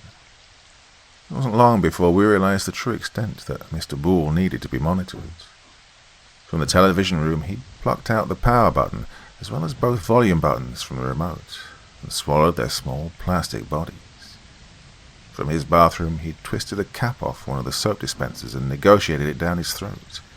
And, before we could catch it, he'd already swallowed the flexi pen we'd given for his crosswords. As arrangements were made to have them removed, we mulled over different treatment options for his condition. In most cases, pica was caused by an iron deficiency in the body, leaving it craving something to replenish the lacking minerals. Therefore, we prescribed him an iron supplement. After a few weeks of the dosage, 2 tablets a day, and an iron-rich diet, his pining for non-food items had considerably lessened. I was ecstatic about the progress, thoroughly convinced that before long his symptoms could be entirely gone. Unfortunately, I would come to find out we were only scratching at the surface of Roland Boole. As far as the supplements had taken him, we'd soon discover that his hospital bracelet had gone missing, not so mysteriously. I'd come to find that he stopped taking the tablets completely, hiding them under his tongue only to spit them out later. And on top of that, he'd entirely stopped eating anything we provided him with. The next evening, I stopped by his room to once again check on him. Roland was yet again seated at his writing desk, his spine stiffly straight and his neck bent towards the window. A tray of food sat on the bed next to him, cold and uneaten. I scooped it up for him. "You really should eat something, Mr. Boole. Otherwise, they'll have us giving you a feeding tube. The food is much better, trust me." He didn't acknowledge me, merely holding that gaze toward the greyish smear of asphalt outside. Protests like this weren't out of the ordinary, especially for patients coping with anxiety and severe depression. As I turned to report back on his state, a thin, withered voice crept out of him. "It's coming." His lips were shaking. What do you mean?" I asked, trying to dissect what he'd just said. "What's coming?" But it was no use. He'd returned to silence, maintaining the glazed stare out of the window. Evidently our conversation had ended. That same evening, a scream resonated down the walls. It was coming from Mr. Boole's room. I was the first to arrive, quickly bursting through the door and witnessing him flailing in his sheets. His hands clawed and grasped at nothing while his thick heels kicked helplessly about. Assessing the situation, I tried talking him down first, to calm his nerves behind the frenzied cries. When he was unresponsive, lips curled back from his gums and his eyes squirming wildly in their sockets. Then, in a quick motion, his thrashing hands converged and closed around his throat, locking into a death grip. I moved to pry his hands off of him, trying to carefully break the chokehold he had on himself. Even with his throat being wrung in his own grip, a pressed scream still squeezed its way out. As his grip started to slacken, the howling was suddenly stopped and replaced by an "urgh, urgh" sound, the telltale sign of someone about to retch. Not wanting him to vomit flat on his back, I moved to push his body to the side, all the while looking eagerly towards the doorway to see if more help had arrived. But as I turned back toward him, everything stopped. My heart increased to a dreadful acceleration. I tried to take a breath, but couldn't. Oh, there's something so dark and different when an unspeakable shock hits you, like every nerve in your body, every sensory input to the outside world has suddenly been cut. Your voice is too brittle to speak. Your eyes are too afraid to close. Things, perhaps semblances of thoughts, beat desperately toward your brain, only to drown before reaching its surface. It had happened so quickly I could only barely process the ghostly outline of Roland's face, or the sudden misshapen lump in his throat. Fingers, long, wet fingers, were gleaming between his teeth, reaching outward from the dark, pink depths. They were bruised with blackish, purple colors. Strings of shiny spittle stretched and snapped between their wriggling joints. A pungent bacterial odor reeked from those gangrenous tips. Roland's eyes rolled upward as his body heaved and let out a wretched gargle. The fingers bent forward, curling over his face like a spider on its backside, and began to tug at his jaws, trying to pull them wider. Their jagged split nails scraped across his chin, his cheeks, his nose, digging grooves into his flesh. The sound of footsteps entering the room brought me back. Another nurse had arrived. I peered once again at Roland's face, coated now in a webwork of fresh, bleeding wheals. No fingers. None at all. Together, the nurse and I restrained Roland and safely injected him with a dose of B52, 2 mg Ativan, and 5 mg Haldol in one needle, 50 mg Benadryl in the other. With the collective effort of 3 different drugs coursing through his system, the struggles finally ceased. "A lot of damage," the other nurse commented, surveying the marks on his face. "We should have put him under long before this." Well, I realized then the help was none other than Alec Barnes, the Weissenheimer. Whatever he said next never reached me. I'd already left to get some ointment for Roland's cuts. I didn't sleep well that night, dozing in and out without any hope of catching a dream. Before long, I was awake and standing over the sink of the bathroom, both hands against the porcelain. Amidst the rubble of my thoughts, my brain was scavenging for answers, something that could explain what had transpired. But the answers came up short. There wasn't enough substance to it, not enough material to grasp onto. I could only imagine those fingers, their rotting paws, their twitching knuckles, jutting out of a man's mouth, trying to hoist an even larger something out of the tube of his throat. The image made my insides feel wretched and rolled a brief nausea around my belly. Absurd. I snapped back at the disgusting thoughts. Ludicrous, disgusting. Get a hold of yourself. To give such a thing credence was unacceptable. It was a stressful moment, a fabrication of a rattled mind in a stressful situation.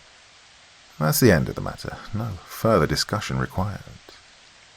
I gargled some mouthwash, clapped both hands against my cheeks, and returned to bed, repeating the same determined tempo.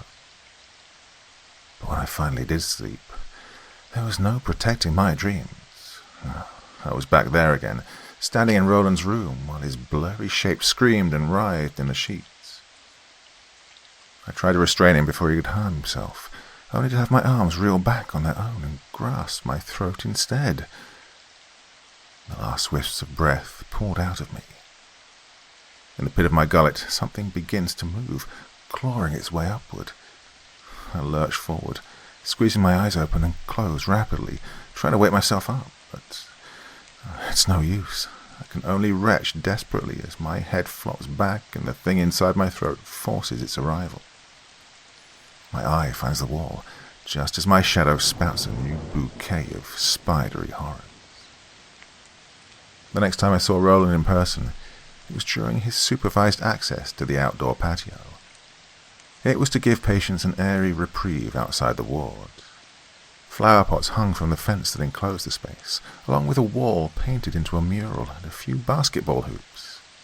Mr. Boole was adamant that I was the one to supervise him that day. The new scratches etched into his face had healed, breaking off into faded fractal patterns. He took a seat at one of the diamond blue benches and sucked in a deep breath of air. "Rain's on the way. Can you smell it?" "Well, hopefully not before my drive home," I sighed, catching a whiff of it myself, the freshness just before a storm. He hummed passively, and after a short pause between us, popped the sudden question. "You saw it, didn't you?" This question sent a jolt up my spine and, if only for a moment, flashed on my face. He took notice of this, the liveliness in his voice kicking up an octave. "You did, didn't you?" "What are you referring to?" I asked, rolling my shoulders back. He leaned against the thermoplastic backrest of the bench. "You're scared to admit it. I get it. I do, but, well, neither of us can be so lucky to deny it." My eyes wandered the patio, looking rather self-consciously for anyone else around. We were alone. "You're going to have to be more specific for me.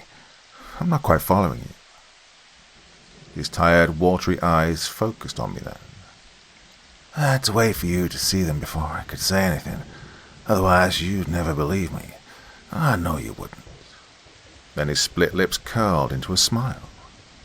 "But if you don't listen now, you won't know what you saw and you'll always be left to wonder." I didn't answer, but Perhaps it was the absorbed look on my face that cued for him to continue. It started with ice, he said, pausing as if to mull over that fact. I loved the texture of it, the feeling of crunching it between my teeth in tiny crackling bits. One of the few things that could quell my anxiety. When that wasn't enough, I turned to chewing on paint chips and sucking on coins for a good while. I was a very anxious boy, you see. A gust of wind whistled through the fence and bobbed the hanging flowers. His tongue lapped between his lips. I grew up in a wealthy home with wealthy parents. One of them was as sweet as can be, while the other was emotionally aloof. Can you guess which one father was? He asked with a grin. The stereotypical provider, who considered the financial support to our family enough of a bond between us.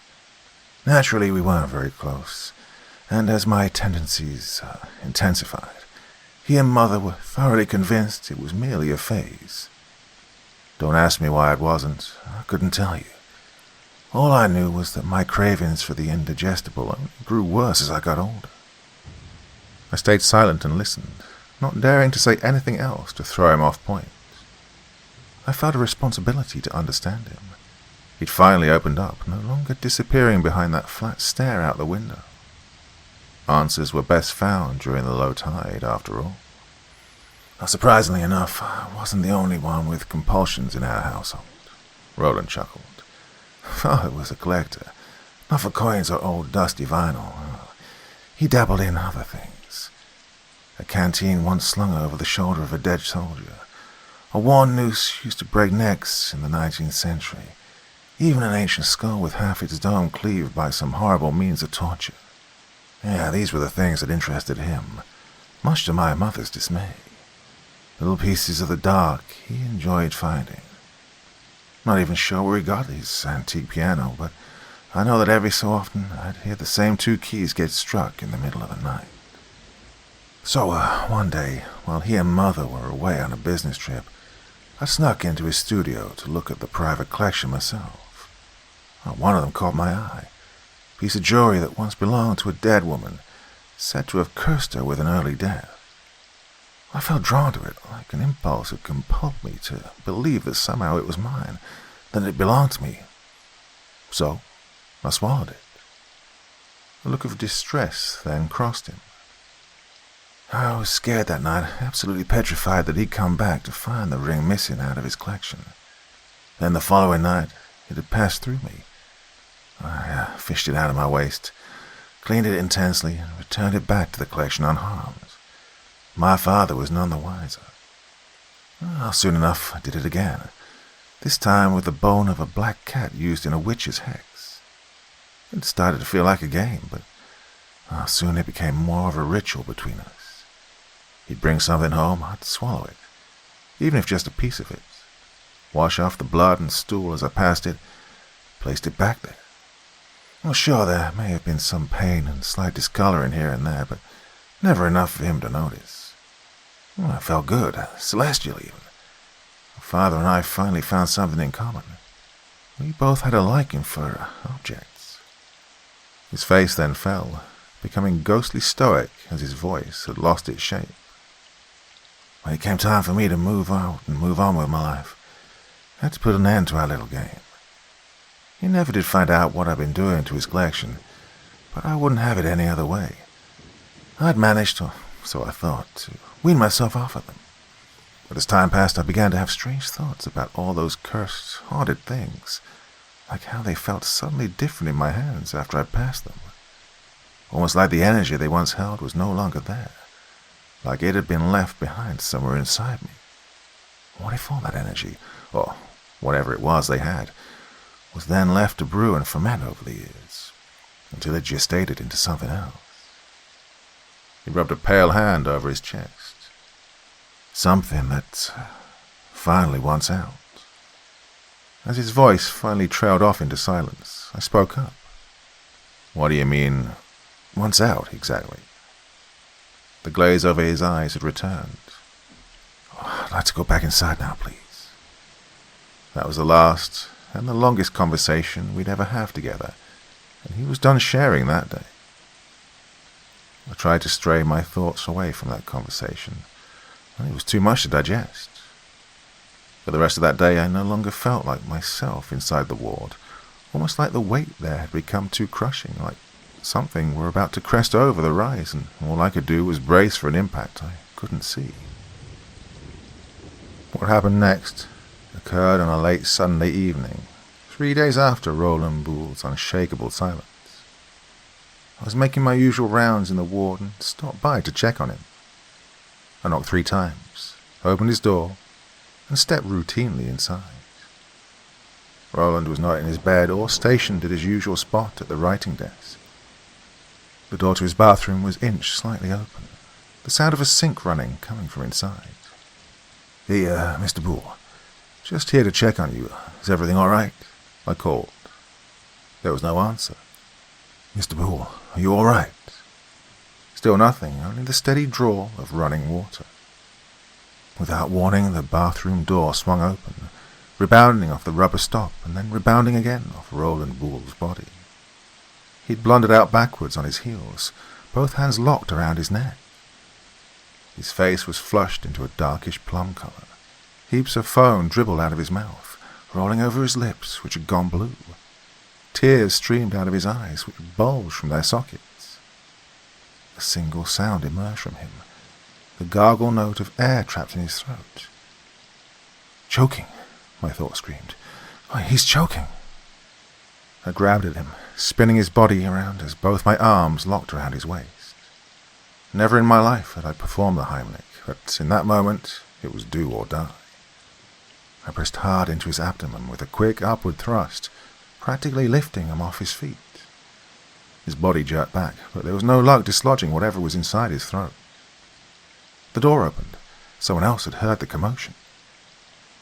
I looked feverishly toward them while administering another ineffective thrust.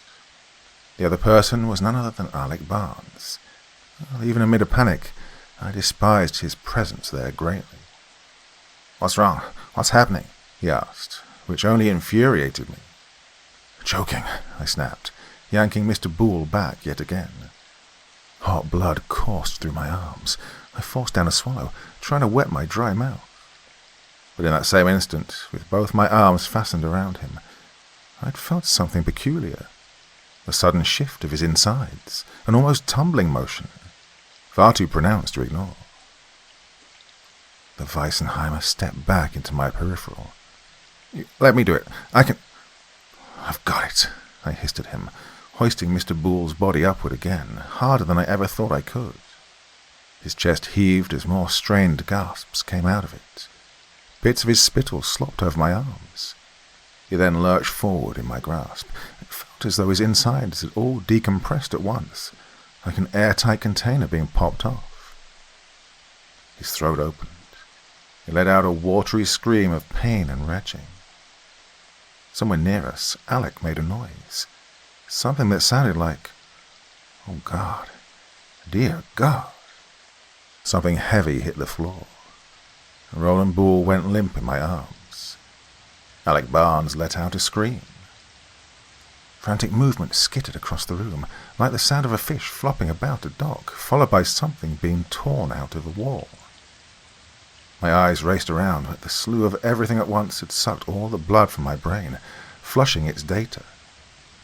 I checked on Roland, who had slumped over like a puppet in my arms. He was unresponsive, with his eyes staring blankly forward and his lips hanging loosely open. I checked for his pulse and found no rhythm. Lying him on the ground, I lined both hands on top of the other and pumped until the strings of my wrist burned. Then I pinched his nose and forced air down his windpipe. It wasn't working.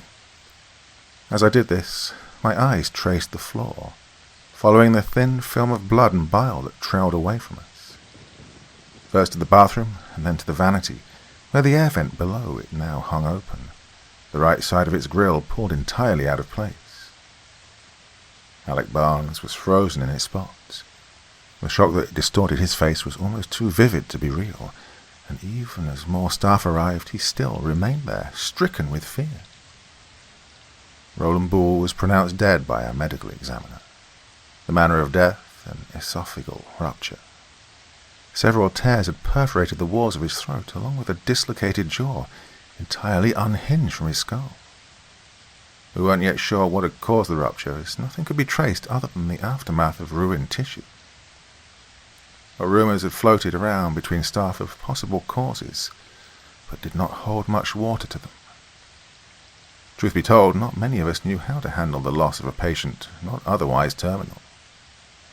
As for what came of Alec Barnes, he'd quit spontaneously and left without further notice. Try as I did to pry information out of him, he dismissed me, shaking his head and repeating that he'd seen nothing. End of story. I could see the panic in his eyes, held back by two thin sacs threatening to tear at any moment. Not a single particle of self-importance left. Or perhaps I've even felt the same way, that perhaps I did catch a glimpse of something that day. A grey sleek of a shape pulling itself through the opened air duct.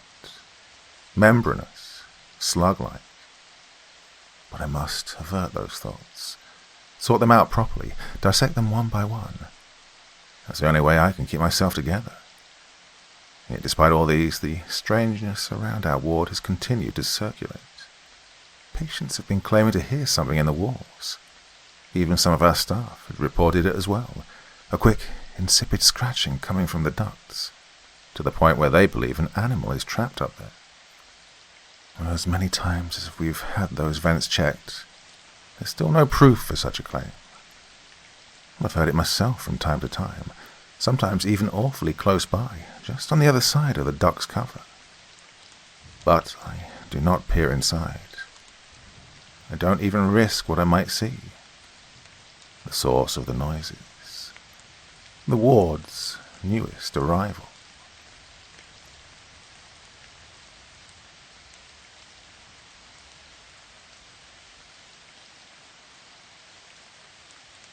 Where the caterpillars die. Fear is only as deep as the mind allows. That was my mother's favorite idiom. Growing up, she never hesitated to use it against my childish fits, whether I was upset about sleeping alone in my bed or trying to convince her there was an Oni in the closet. It's what she lived by, even as the cancer finished eating her lungs. When the light in her eyes disappeared, I grew to loathe every syllable of that idiom, burning with a blistering hatred. I knew that I would never hear it spoken in her voice again, and it became a cruel reminder of change. And yet, without it, I wouldn't have survived the horror I'm about to share. It's funny, though, how something you've rejected for half your life can turn out to be the only thing holding you together. So when I was 13, 3 months after Mum's passing, my father told me I'd be going to Akita to stay with my uncle during Dad's marine exhibition in Hokkaido. I wanted to die. Well, not literally, of course. Only about as much as I wanted to die in the dentist chair before the needle slid into my gums. But this pain wasn't going to be a quick pinch. It was going to last for the next week. It wasn't seeing Uncle Hori I was dreading, though. It was my cousin, Sota. Dad's cell phone rang. Moshi. Yes, pulling in now. Okay. A fair-sized two-story home with a thatched roof came into view. It fit perfectly with the other picturesque houses in this secluded community straddled by deciduous forests. A slate path of stepping stones stretched to the front door where my uncle waited. A woman stood next to him, probably the new girlfriend Dad had mentioned. She was wearing a Nordic grey sweater. "About time," Hori called to us as we pulled ourselves out of the car. "Did you get lost or something?" My father closed the door. Or maybe if someone knew the specifics of their address better. "Learn to listen better," Hori jeered at my father, exaggerating his smile. "Now, where is my Yuki?" "Hi, Uncle Hori." I grabbed my bag from the trunk and walked over. His arms wove around me in a tight hug. He then gestured to the woman next to him. "Yuki, this is Hina. Hina Otori." She nodded her head at me and extended her hand. I smiled and shook it. Her black hair was very short and complemented her young features. "Oh, it's nice to finally meet you," she said with an ivory white smile. "You'll be staying on the upper floor, second door on the left," Holly said. "Salter's room will be right next to it, so go say hi to him." I wandered upstairs and found the guest room while my father caught up with his brother-in-law. Although my uncle and his ex-wife had separated months ago, the room still had Aunt Marky's decor scheme, a tiny space full of bright, vivid colours and furniture that screamed dollhouse, a special touch. I imagined an unblinking eye peering in around the flowery curtains and shuddered. The entire house had probably looked like this at some point before the divorce was finalised. I plopped my bag on the tatami floor mat and sighed. 1 week, my thoughts groaned. It's just a week, right? The door beside mine was the restroom, which had a sign on the door. "Broken, use other downstairs," it read, next to what was most likely Salter's room. I stepped up to the door and stood there for a bit. I knew that it would be rude to not at least say hi to him, but I couldn't help hesitating. My cousin wasn't a rude or overbearing person, but his obsessions worried me. We're both going to be 14 this March. Our birthdays precisely a week apart. The majority of my memories of growing up with him involved his eerie fascination with insects. At family gatherings, he'd often be outside interacting with creepy, crawly little things that he could catch. But Sota wasn't the kind of kid who enjoyed pulling off bugs' limbs or pitting them against each other in a plastic container deathmatch. He preferred to treat them as friends.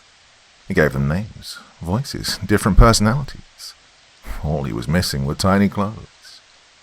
And, he collected insects. I ran from them. That was the gaping chasm that separated us. I didn't doubt that his latest collection of new friends waited for me behind his door.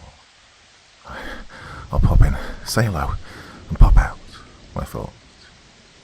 As I was about to knock, I heard a muffled conversation on the other side. Sota was already talking to someone. Just as I decided to say hello later, he said, "Come in." I did so and shut the door behind me. The inside was dark, very dark, save for the bright laptop screen outlining a seated body. A few streaks of sunlight peeking around the floral curtains. "You can turn on the light," he said with distracted awareness. "Sure, Your Majesty," I sighed, flicking the light switch. After the darkness melted away, I saw the hanging scroll paintings and mounted pieces of calligraphy that covered his walls. As expected, several diagrams of different insects' anatomies joined them. A framed picture of Aunt Marky sat on his desk. Situated on a table below his window was a miniature cherry blossom tree with missing branches. Sharing the space next to it was a foreboding glass terrarium. Upon hearing my voice, he turned to look at me. "Oh, hey," he said quietly, rolling towards me on the chair's caster wheels. We gave each other a light, 2-second hug, and then he returned to his laptop to shut it off. "I saw you pull in. I wasn't sure when you'd come by." I shrugged. "Well, you sounded like you were already talking to someone." "Oh, that was just my mom," he replied in the same monotone. "She Skypes me from her trip whenever she has time." Where is she?" I asked. "Europe. She's touring France right now." "Oh," he suddenly cried with spontaneous eagerness, catching me off guard. "Oh, do you want to meet someone?" He rolled his chair toward the window and ushered me to follow. He was no doubt referring to the glass container. "Let's pop in and pop out," my thoughts reminded me. "Pop in and pop out." At that moment I wanted to tell him I wasn't interested, but the words never reached my mouth. It didn't take much to hurt Sota. His feelings were like pieces of papier-mâché living in a world of knives. Instead, a measly "sure" wafted out of me. I'd feel awful destroying that ray of excitement on his face within the first 5 minutes. As long as I didn't have to touch anything, there was no immediate problem. As I joined him at the window, repulsive images were already firing off in my head. A spider outweighing my hand with its hairy limbs, a mantis with those alien claws folded in prayer to thank the evil gods for giving it wings. Horrible things like that. I looked down, peeked inside, and saw a horrible, enormous nothing. The missing branches of the cherry blossom were planted in a patch of black soil. Can you see her?" he asked eagerly. Well, I finally did. Attached to one of the brittle stems was a worm-like thing, but no worm I'd ever seen before. This looked much worse. Its bloated, squishy skin was black and orange with a dark, pointy tail. 4 spindles protruded from its backside like black, curling tendrils. Goosebumps puffed up my arms. "Fear is only as deep as the mind allows," my thoughts repeated reluctantly. "Her name is Kodami. She's a Brahmin caterpillar." Sota lowered his finger an inch from its chewing mandibles. "When she turns into a moth, she could have a wingspan of up to 7 inches. "How do you know she's a she?" I mumbled. "I just do," he shrugged. "Do you want to hold her? They don't bite." No, I'm good," I said, promptly backing away. Just the thought of that thing's rippling, squishy mass touching my skin made me want to die again. I tried to think of anything I could say to change the subject. "So, what do you think of Hina?" I asked. His smile melted. Dark cloudiness replaced the enthusiastic look. He bit deeply into the skin of his bottom lip. It was clear I had accidentally struck a nerve. Before I had the chance to apologize, he answered me. "I don't know. Mum isn't going to like her when she comes back, though." Well, I wasn't sure what he meant by that. "You mean after her trip?" He looked right through me and tightened the left side of his face into a smirk. "Yeah, after her trip."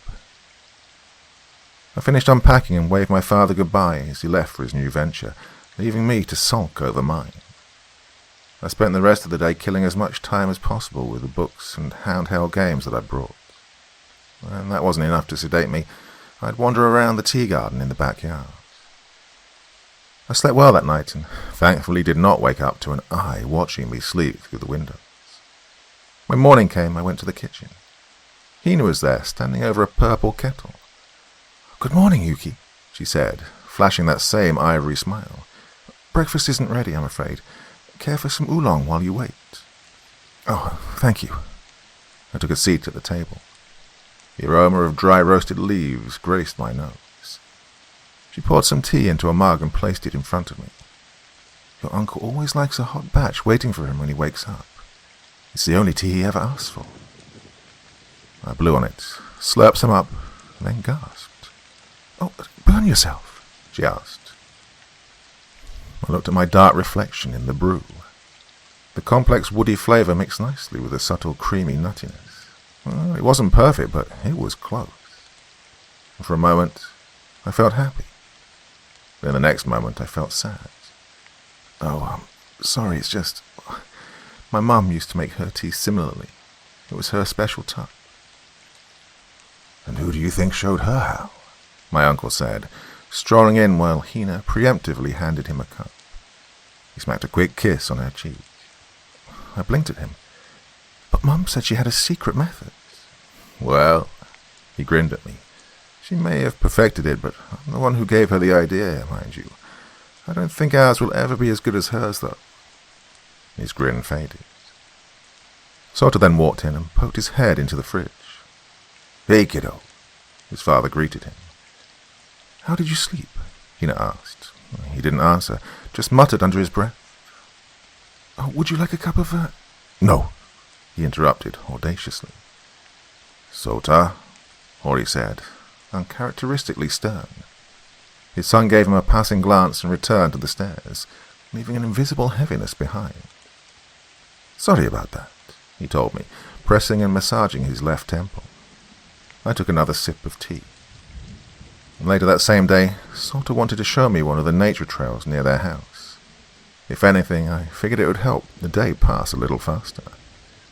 Hori's only condition was for us to be back before sunset, or we'd go to sleep hungry. Luckily, the day still had plenty of its golden hours left. Just in case, he made us take the tactical flashlight that he kept in the garage. We followed the neighborhood's gently sloping hill, which quickly led us to the park. Behind its empty playground was the trail entrance, a boardwalk that cut through the old-growth forest. The cold breeze sighed between the beech tree canopies. Sota whistled every time he heard it. The wooden path brought us to a bridge hovering over a small creek. The moss floating over the surface smelled like wet fertilizer, the kind our janitor used on the school lawn, only much more pungent. Before I had a chance to cross, Salter's hand clamped over my wrist. "I want to show you something cool." His eyes suddenly had that electric eagerness again. "What is it?" I asked cautiously. In one swift movement, he leaped over the wooden railing and walked headfirst into the foliage. "Come on!" His voice whipped back at me. "Really?" I groaned angrily and sluggishly followed. What else was I supposed to do? The sheer lack of a distinct path to follow made me nervous, but it appeared he was following the creek. Some gangly saplings crunched under my shoes. No matter how many times I tried to coax him back to the trail, all I get was one of his whistles harmonizing with the wind. We came across an abandoned railroad track. It was, for the most part, buried beneath a bed of weeds. Whatever route its ancient metal and wooden ties had once followed now belonged to the underbrush. A rusted rail spike was jutting from its iron harness like a snapped bone. I thought that this was maybe the cool thing my cousin wanted to show me, until he stepped over it and continued. The treetop thickets above us darkened the area. Less and less sunlight slipped through. Piles of dead leaves were everywhere, the occasional bell-shaped mushroom poking out of them. The trees here were different, too. Their bark was covered in sunken dead cankers. Slimy brown ooze leaked out of them like pus from a popped zit. The visual made me cringe. I didn't like it here. It was cold. It was different. The air felt stale and damp. "Here," Salter said merrily, finally breaking the awful silence. The torii gate stood over us, the sort of gate you'd find leading into a Shinto shrine. Its large structure was held flimsily together with decaying wood. The horizontal crossbar connecting both pillars had a tablet caked in slime mold in its center, impossible to read. It was honestly a miracle the gate was still standing. Beyond it was a set of rocky steps covered in fuzzy orange clusters that led up the hill in a disorganized mess. "I found this place 2 months ago. Oh, don't bother asking how I did. It just happened. It's where I met Kodami." "Your caterpillar?" I asked, to which he nodded. I clamped my nose shut to keep out the musty smell of wet socks and rotting cedar. "Okay, you showed me. Can we head back now?" "Not yet," he answered, and began hiking up the rocky steps towards the top of the hill. I followed, losing my footing a few times on loose patches of dirt. Situated atop the incline was a large dead tree. I clambered to the top and joined him. The foul odor infecting the air was stronger up here. He pointed at something in front of us. A sculpture stood at the foot of the lonesome tree. It was clearly of a naked woman, roughly the same height as one, too. Her copper skin was dark and coated with a film of green residue. Spiny black catkins with red and black spindles covered the majority of her body. Her disturbingly thin neck was bent to the side as though broken. Not just that, but her mouth was open in a tooth-bearing grimace that displayed a set of uncomfortably realistic teeth and gums. Her tight skeleton-like arms were digging their fingers into her chest, portraying great agony. "Watch this," Salter whispered. He clutched a small rock and then tossed it at the woman's leg. The rock clacked loudly against it. The sculpture's skin started to move, wriggling and squirming with life.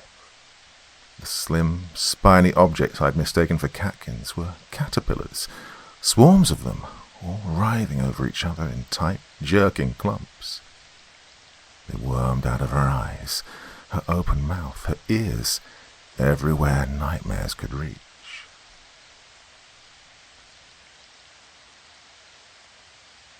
I staggered back and fell over, nearly sending myself spine first down the hill. My heart leaped into my throat. My muscles tensed and refused to move. I wanted to scream, but I couldn't. I wanted to run, but I couldn't. All I could do was let the deafening static wash out my thoughts.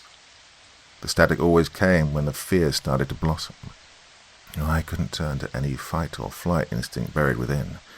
I could only freeze. Eat your heart out, natural selection. Brahmin caterpillars, every last one, Sota muttered. They all come to the sculpture, lots and lots of them, but none become moths. They just die sooner or later. He wasn't wrong. The ground at the woman's feet was riddled with their dried, deflated bodies. Kodami didn't want to be here. She wanted to come home with me. His eyes then scanned the small corpses. What kind of caterpillar never wants to fly someday? He sighed and then lifted his sleeve to itch his arm. Something was written on his skin. But before I could read it, he tugged his sleeve back down. He turned to me and smiled wildly. It's getting dark. We can head back now. We made it home just before the peak of sunset. Hina was cooking teppanyaki, the cornerstone of our love, said Uncle Hori. Unfortunately, she didn't join us to eat any of it afterward, which Sota seemed cheerful about. For the last few weeks, Hina had been experiencing spontaneous episodes of feeling unwell. Sometimes she felt better in minutes, other times it took hours. The food looked great, but my appetite had shriveled up and crawled away. I couldn't stop thinking about the woman, the horrible woman, drowning in a living, wriggling coat. I tried to push the thought back. Useless. That god-awful image wasn't going anywhere. Later that night, I dreamed that I was back there, standing in the abandoned shrine. The woman's grimy face and broken neck faced me. Her mouth started to move. Yuki, a hushed voice said. Where are you, Yuki? The voice was cruelly familiar. I gasped. Mom? Yes, Yuki, she whispered and crooned. Oh, I miss you. Mom! I screamed and ran to her. The ground squelched and clung to my soles like thick, muddy pools. The face staring at me was no longer the pain-infused face of the woman. It was Mom. Her neck wasn't broken, and she was smiling. Oh, I want to move, Yuki, but my legs won't bend, she said softly to me. Will you help me move again? I wrapped my arms around her cold metal skin. Yes, please come home. Please come back to me, I screamed, unable to wipe the cascading tears. Her mouth elongated, and a flurry of Brahmin caterpillars slithered out. They engulfed her, swallowing her body up into a twitching silhouette. Will you help me, Yuki? I'll do anything, I wept. Just come back. Mummy will come home, but first you must let me in. Let me breathe again, let me move again. Let me inside. Yes, I blubbered, thoughtlessly digging my hands into the mesh of lava and pulling out 2 meaty handfuls. They struggled and jerked in my grip. All at once I forced them into my mouth. Their flexible, squishy bodies popped between my teeth. Their spindles cut into my gums and the roof of my mouth like a dentist's needles. Bitter, slimy flavors covered my tongue as I choked them down. I startled myself awake, looking wildly around for a few blurry seconds. No shrine, no caterpillars, just cold sweat and a miserably tight bladder. I climbed out of bed and walked next door. The "please use downstairs" sign was mocking me. Still not fully awake, I groggily stepped downstairs and crossed through the dining room to reach the west bathroom. After relieving myself, I washed my hands and headed back. But this time, I froze. The lights were on. Hina was sitting on her knees at the dinner table. It had to have been 2 or 3 in the morning by then. Why is she up so early? I thought. I passed by her, intending to apologize if I'd woken her up. Something wasn't right. She was doubled over the short table, blowing out deep, concentrated breaths. The blue sleeves of her jinbei hung loosely from her wrists. Her neck was bent and her shoulders were hunched and locked stiff. A black pool of sumi ink had been spilled on the table with a pungent, sickly sweet odor. She was dipping her fingers into it, and sloppily writing on her left arm, repeating the same characters again and again. Offering. I leaned towards her. Is everything all right? She abruptly twisted toward me. Her sleepless eyes were bloodshot and rapidly rolling around in their sockets, utterly independent of each other. She croaked through a grimacing, toothy smile. The wall touched my spine before I realized I was backing up. Hina stood up, and her neck slumped to the side and hung there. She turned to me, eyes swiveling like a chameleon's, streaks of saliva slipping down her chin, and slowly approached. Her legs seemed rigid as she clumsily forced them to bend, like a puppet learning how they work. I pressed further against the wall, wishing I could fade away into it. My mind was saying, "Run," but my muscles rejected the order. The static was taking control. "Just scream," my thoughts echoed. "Wake someone up. Just scream." Her wet fingers grasped my wrist. She leaned forward, her musty breath smelling like old, used-up mothballs, and pressed a finger against her lip. She let go of me and trudged awkwardly to the front door, where she disappeared into the night. My trembling legs dropped me to the floor. Not sure how long I sat there, trying to take back control of my sporadic gasping and disabled motor functions. Once I was able to feel my legs again, I rushed into Hori's room, nearly giving him a heart attack in the process. "Hey, what is going on?" He jumped up in a drowsy panic. I told him what had happened, showing my wrist, smeared with black fingerprints. He pulled himself up and wandered into the dining room. The black pool of spilled ink was coagulating on the table. Hori reached into his pocket, pulled out his phone, and dialed a number into it. From the front door came the vibrating zzz of a cell phone on the floor. Hina's cell phone. He picked it up and glanced at me, concerned. "Did she take the car?" Before I could answer, he was already checking the garage. The car was unmoved. I heard him curse under his breath. "I'm going to take a look around. Stay here in case she comes back, all right?" I nodded to him and sat on the chairs while he got dressed and headed out with a flashlight. He'd come back shortly after, flustered and empty-handed. "She isn't anywhere close by. Let me make a quick call." The call was to the police. An officer came by shortly after the call.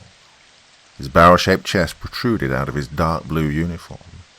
He had dry, scabby lips that screamed for chapstick. My uncle talked with him while I waited in the kitchen, washing the ink off with a wet cloth. I idly wondered if I should wake Sota, but decided not to. The officer came in and asked me questions, one after the other. "How do you feel about your uncle's girlfriend? Has she ever acted differently around you? Has she ever told you about any secret?" Well, I answered him as best I could.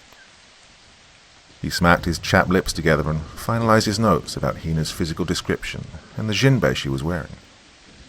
"Given the circumstances, we aren't able to conduct a search for an adult who just doesn't wish to be home.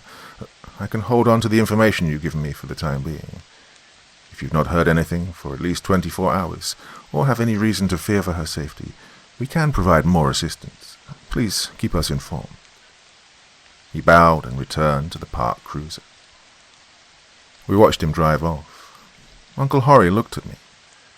"Get some sleep, Yuki. I'm sure she'll turn up in the morning." I nodded to him and went to bed, where I laid for hours staring at the ceiling. As exhausted as I was, my mind had no intention of resting. I called my father, who answered groggily. I told him what had happened and how scared I was. He promised to cut his Hokkaido exhibition short and said he'd get me the day after tomorrow. 24 hours never felt farther away. I was scared, not quite sure what to do with myself. Why had Hina written on her arm? What was wrong with her eyes? What was happening in this house? The next morning, the cold breeze from the day before had brought an overcast grey sky. Hori was making oolong tea alone in the kitchen. He didn't say too much. His look of exhausted defeat said enough in itself. Sleep must have been scarce for him also. Salter was in the backyard, seated in the garden. His elbow was lifted and pointed outward as though striking an invisible person. He was giggling and talking out loud, a jaunty ear-to-ear grin radiating from his face. I thought he was talking to himself at first, before spying the glass terrarium in his lap and the caterpillar's 4 spindles crawling across his arm. "I can't believe it," he sniggered quietly. "I just can't believe it, Kodami." We didn't hear from Hina that day. Nothing but silence through the morning, noon, and evening. All we could do was wait while the pale clouds wafted over us. Despite this, Salter's upbeat attitude never left him. He was joking, smiling, and perkier than usual. I'd never seen his spirits higher. It wasn't right, and it also didn't seem real. He was hiding something, and for both Hori and Hina's sakes, I had to find out what it was before tomorrow. Around sundown, Hori left for another drive around the neighborhood, another attempt to find her. It was now or never. Just as I was about to tap on Salter's door, I heard him talking on the other side. I pressed my ear to the frame and listened intently. "Don't understand," he said softly. "It's okay now. Your trip can be over." A distressed weight lowered his voice. Another voice replied, too quiet and distorted to make out clearly, but I was almost certain I heard the word complicated. There was a bang on the table. "I don't care," he cried. "I did this for you, so why can't you do this for me? You need to be here. Dad needs you here." More distorted words. More complicated. His voice rose to a volley of incoherent screams. There was another loud thump and muffled sobbing. No more talking. The discussion must have been over. I creaked open the door, slid inside, and gently closed it. The room was dark, and the laptop's white void screen once again blinded me. Curled up on the bed, where the light couldn't reach, was a vaguely outlined body. A desk chair lay on the floor, probably thrown there. "Was that your mother?" I asked quietly. No answer. I scooped up the desk chair and planted myself next to him. Whenever I was upset, my mum would tell me to cheer up before my face got stuck that way. The dark lump that was my cousin didn't move. His stifled sniffling sounded in the sheets. "Come on, just talk to me, okay?" "I did everything right," he spoke faintly. "Everything right. Everything the woman said to do, and it still isn't working. And she said it would, so why isn't it?" I rolled the caster wheels closer, reminding myself of one of those psychiatrists you see on TV. "What woman?" "The woman in my dreams," he said, rolling over to face me. His eyes were wide and drenched with tears. Blotches of light reflected off his wet pupils. "She came because I brought Kodami here. That's how you let her in, through the caterpillars. She said Hina would leave and Mum would come back. She's real, Yuki. I've seen her." I didn't like the seriousness in his voice. The look in his eyes was both real and terrifying. I mean, sure, there was living in your own world where bugs had voices and their own personalities, but this was different. This was the real world, where people went missing. "It was just a dream you had. Probably from that creepy place. I had one too. Listen, if you know what happened to Hina, or where she is, you have to tell me." Abruptly, in a whirlwind of speed, he leaped out of bed and paced around. Words in flaky dried ink were written down his right arm. "Hina. Otori." Curse. The woman is a liar. Why didn't it work? She came because of Kodami, so if I take Kodami back home, then maybe she will leave too. He dashed to the glass case and scooped it up in his arms. "I can fix this." And then he bolted for the door. I grabbed his shoulder and tried to yank him back. Wait, you need to calm down." Something struck me in the head. It took me a moment to realize it was his elbow. Pain throbbed in my temple and blood rushed to the forming goose egg. My knees buckled and dropped me to the floor. I could hear the sound of feet pattering and swinging open the front door. Hot tears left dark blotches on my shirt.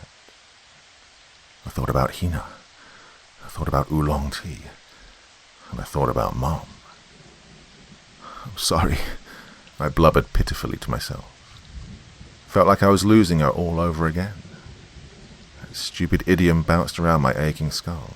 I wanted to tell it to shut up. Why was I even crying? Sort of said he'd come right back, but what if he doesn't? I blinked my eyes, both marinating in tears. But what if he doesn't? Here I was, crying my eyes out while he was going to that awful place all alone. No, I couldn't let something happen to him. I couldn't let Hori lose him too.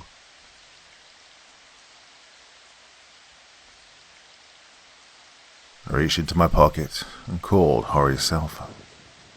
It rang emptily and delivered me to the voicemail. A few more attempts, same result. Of course, why not? I thought sorely. I texted him a message filled with misspellings and panic. Well, he'd read it eventually and it'd probably give him a heart attack, but it was all I could think to do. Before any more regretful thoughts could sprout up, I grabbed his tactical flashlight from the garage and rushed through the front door. I raced down the sloping street to beat the sundown clock. I'd find Salter and bring him back. Then there'd be no more need for hysterics. Well, I hope so anyway. I crossed the empty playground and reached the trail entrance. As much as I tried to fight them back, poisonous thoughts were still breaking through the monsoon. Wriggling caterpillars all over her skin. I pressed on, trying to ignore them. Her slender, broken neck. The damp, mossy smell hit me when I reached the bridge. That grimacing open mouth, those real-looking teeth.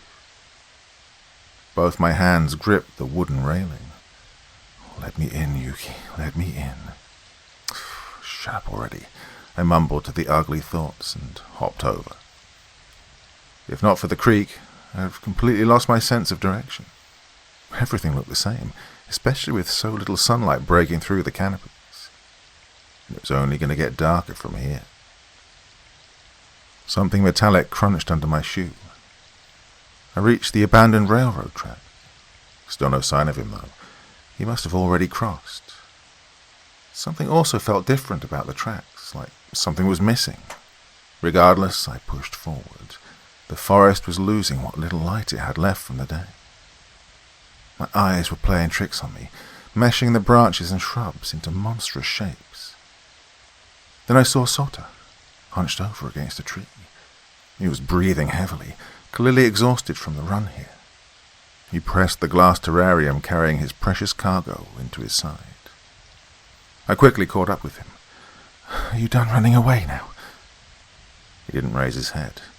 No, I still need to take Kodami back there. I rested my hand on his shoulder. Okay, it's getting dark. Your dad's going to be worried about us. Do you think he needs that on his plate too? Please, Yuki. He lifted his red, weary face.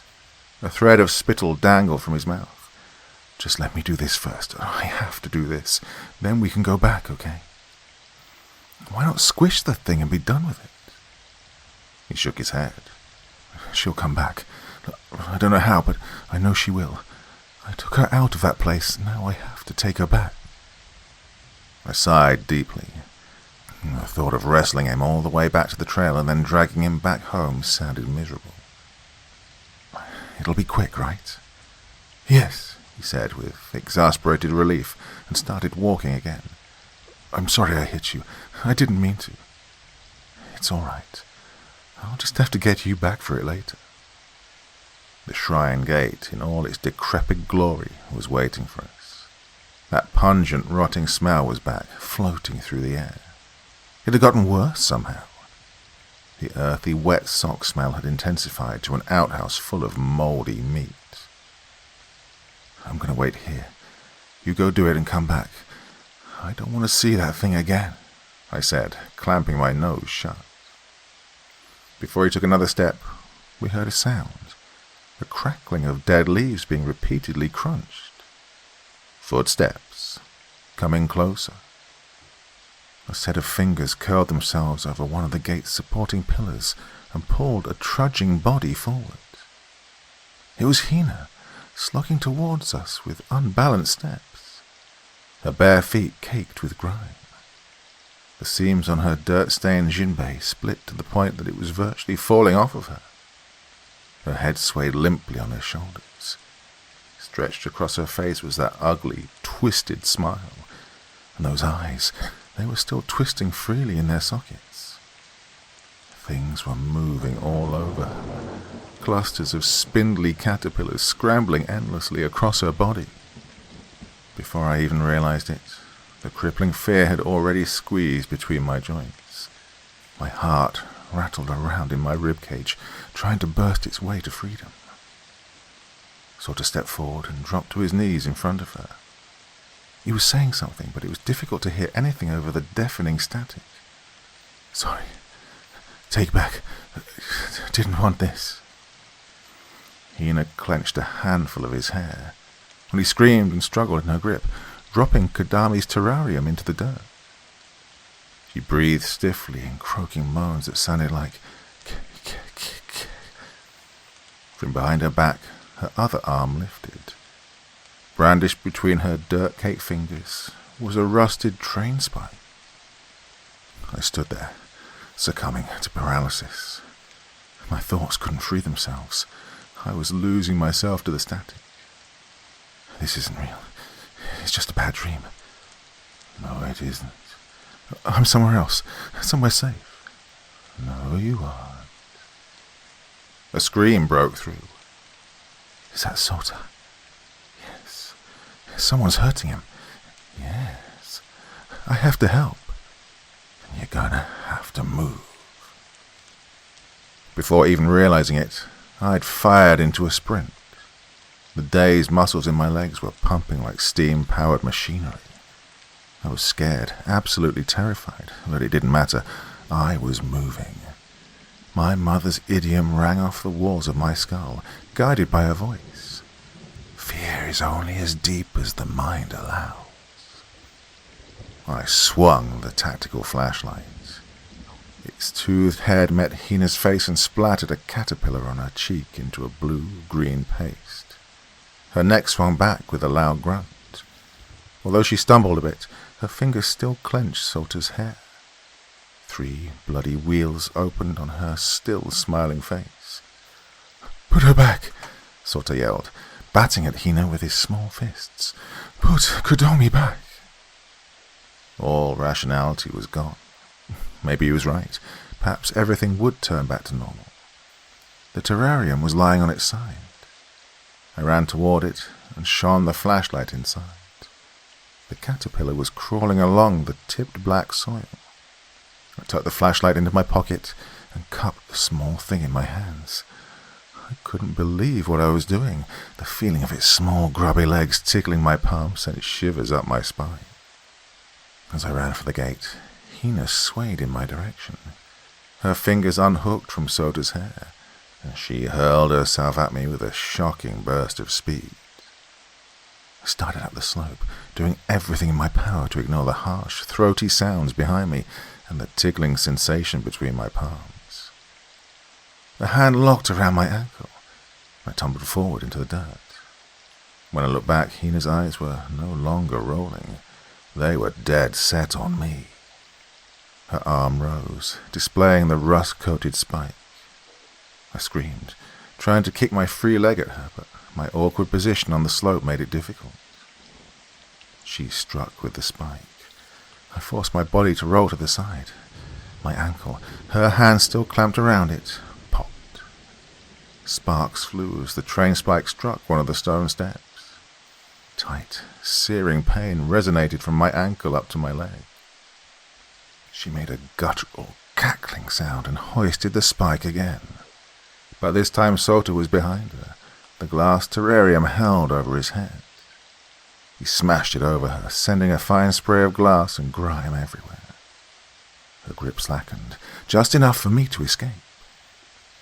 I pushed off my elbows and got back to my feet. I trekked the rest of the way up the hill, fighting through the sharp pain in my ankle. The sculpture was waiting for me below the lonesome, rotting tree.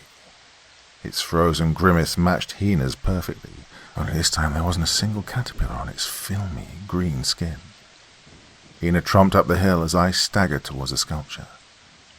I wasn't sure what to expect. Would this even do anything? A horrible guttural scream came out of her as I forced the caterpillar between the sculpture's realistic teeth and into its coppery gullet. The train spike slipped from Hina's hands. She took a few weak steps and fell limply to the ground like a filthy rag doll. The numerous caterpillars she was wearing all toppled off of her and curled into unmoving ovals. I collapsed. My swelling ankle couldn't handle any more. Sota helped me back up, supporting me with my arm over his shoulder. "I'm sorry." He was weeping uncontrollably. I'm still not sure if he was apologizing to Hina or me. We left her behind with the sculpture and the caterpillars, who worshipped it no more. Just as we staggered out of the trail's entryway, we saw Hori in the parking area, speaking to the same barrel-chested officer as before, most likely because of my message. He quickly spied us and dashed from the officer to meet us halfway. He pulled us into a tight embrace. "What happened? Is everything all right? I'm so sorry I didn't answer your calls." The officer followed shortly after. My cousin and I looked at each other with the same addled uncertainty. The aftermath of everything had left our minds haggard and broken. Even I wasn't sure what exactly the truth of what happened was. "We found her in the forest," Sota said quietly, to the man with the chapped lips, a tear trailing down his cheek. "I know where she is. I can take you there." An ambulance and a few other officers arrived at the scene. Both Sota and his father accompanied them back into the woods while I stayed with one of the EMTs to have my ankle treated. They gave me some ice and wrapped it in an elastic brace. After some time, everyone returned. Hori was wearing a face I'd never seen before, a dazed, foggy stare, like a ghost trying to remember how to feel. They asked him to remove us from the scene and to return home for the night. They'd be in touch. The drive home was long and quiet. We pulled into the driveway, walked into the house, and quietly went to our beds. No one said a word.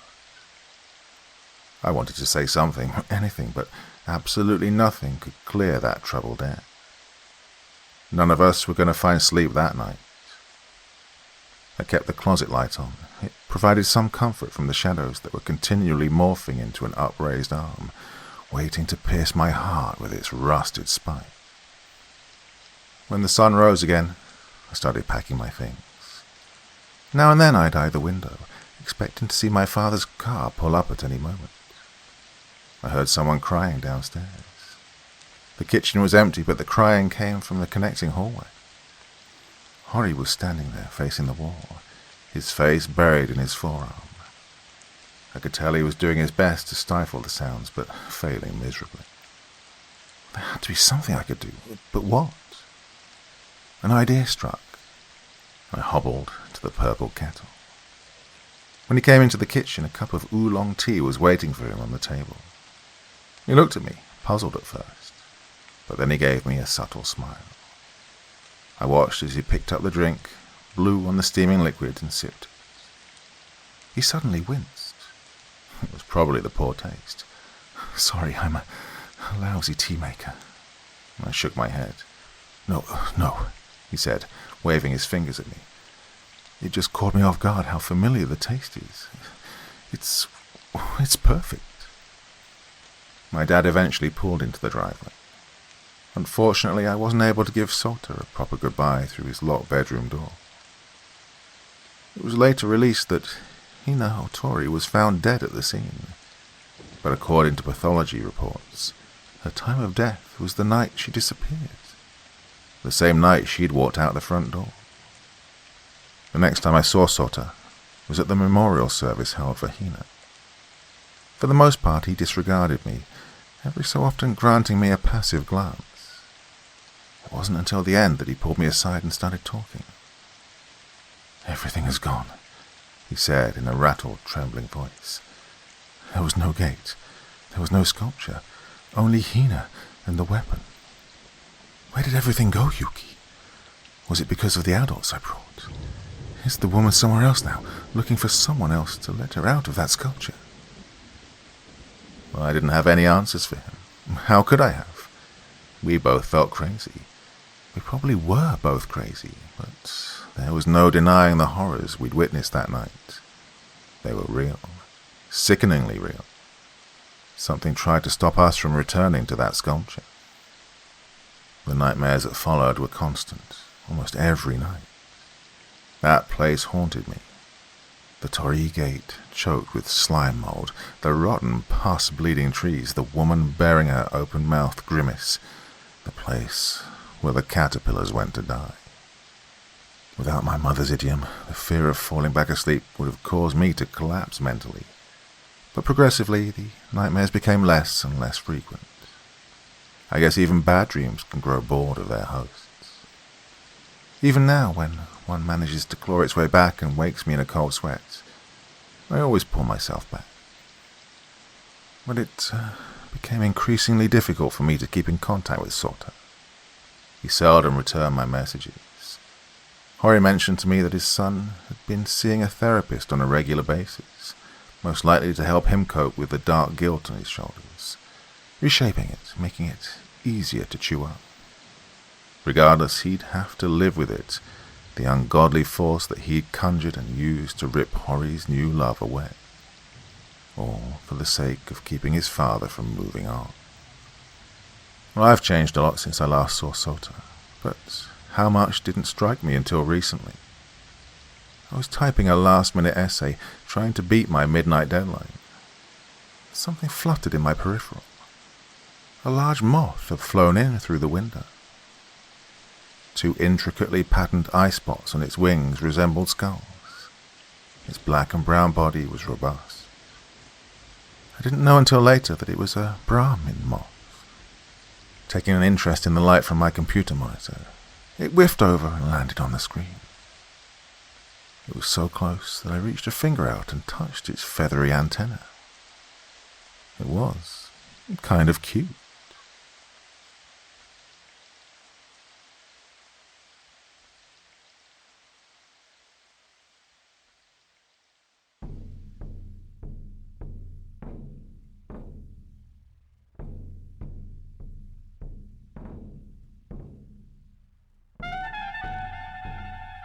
And so once again, we reach the end of tonight's podcast. My thanks as always to the authors of those wonderful stories, and to you for taking the time to listen. Now, I'd ask one small favor of you. Wherever you get your podcast from, please write a few nice words and leave a 5-star review, as it really helps the podcast. That's it for this week, but I'll be back again same time, same place, and I do so hope you'll join me once more. Until next time, sweet dreams and bye-bye.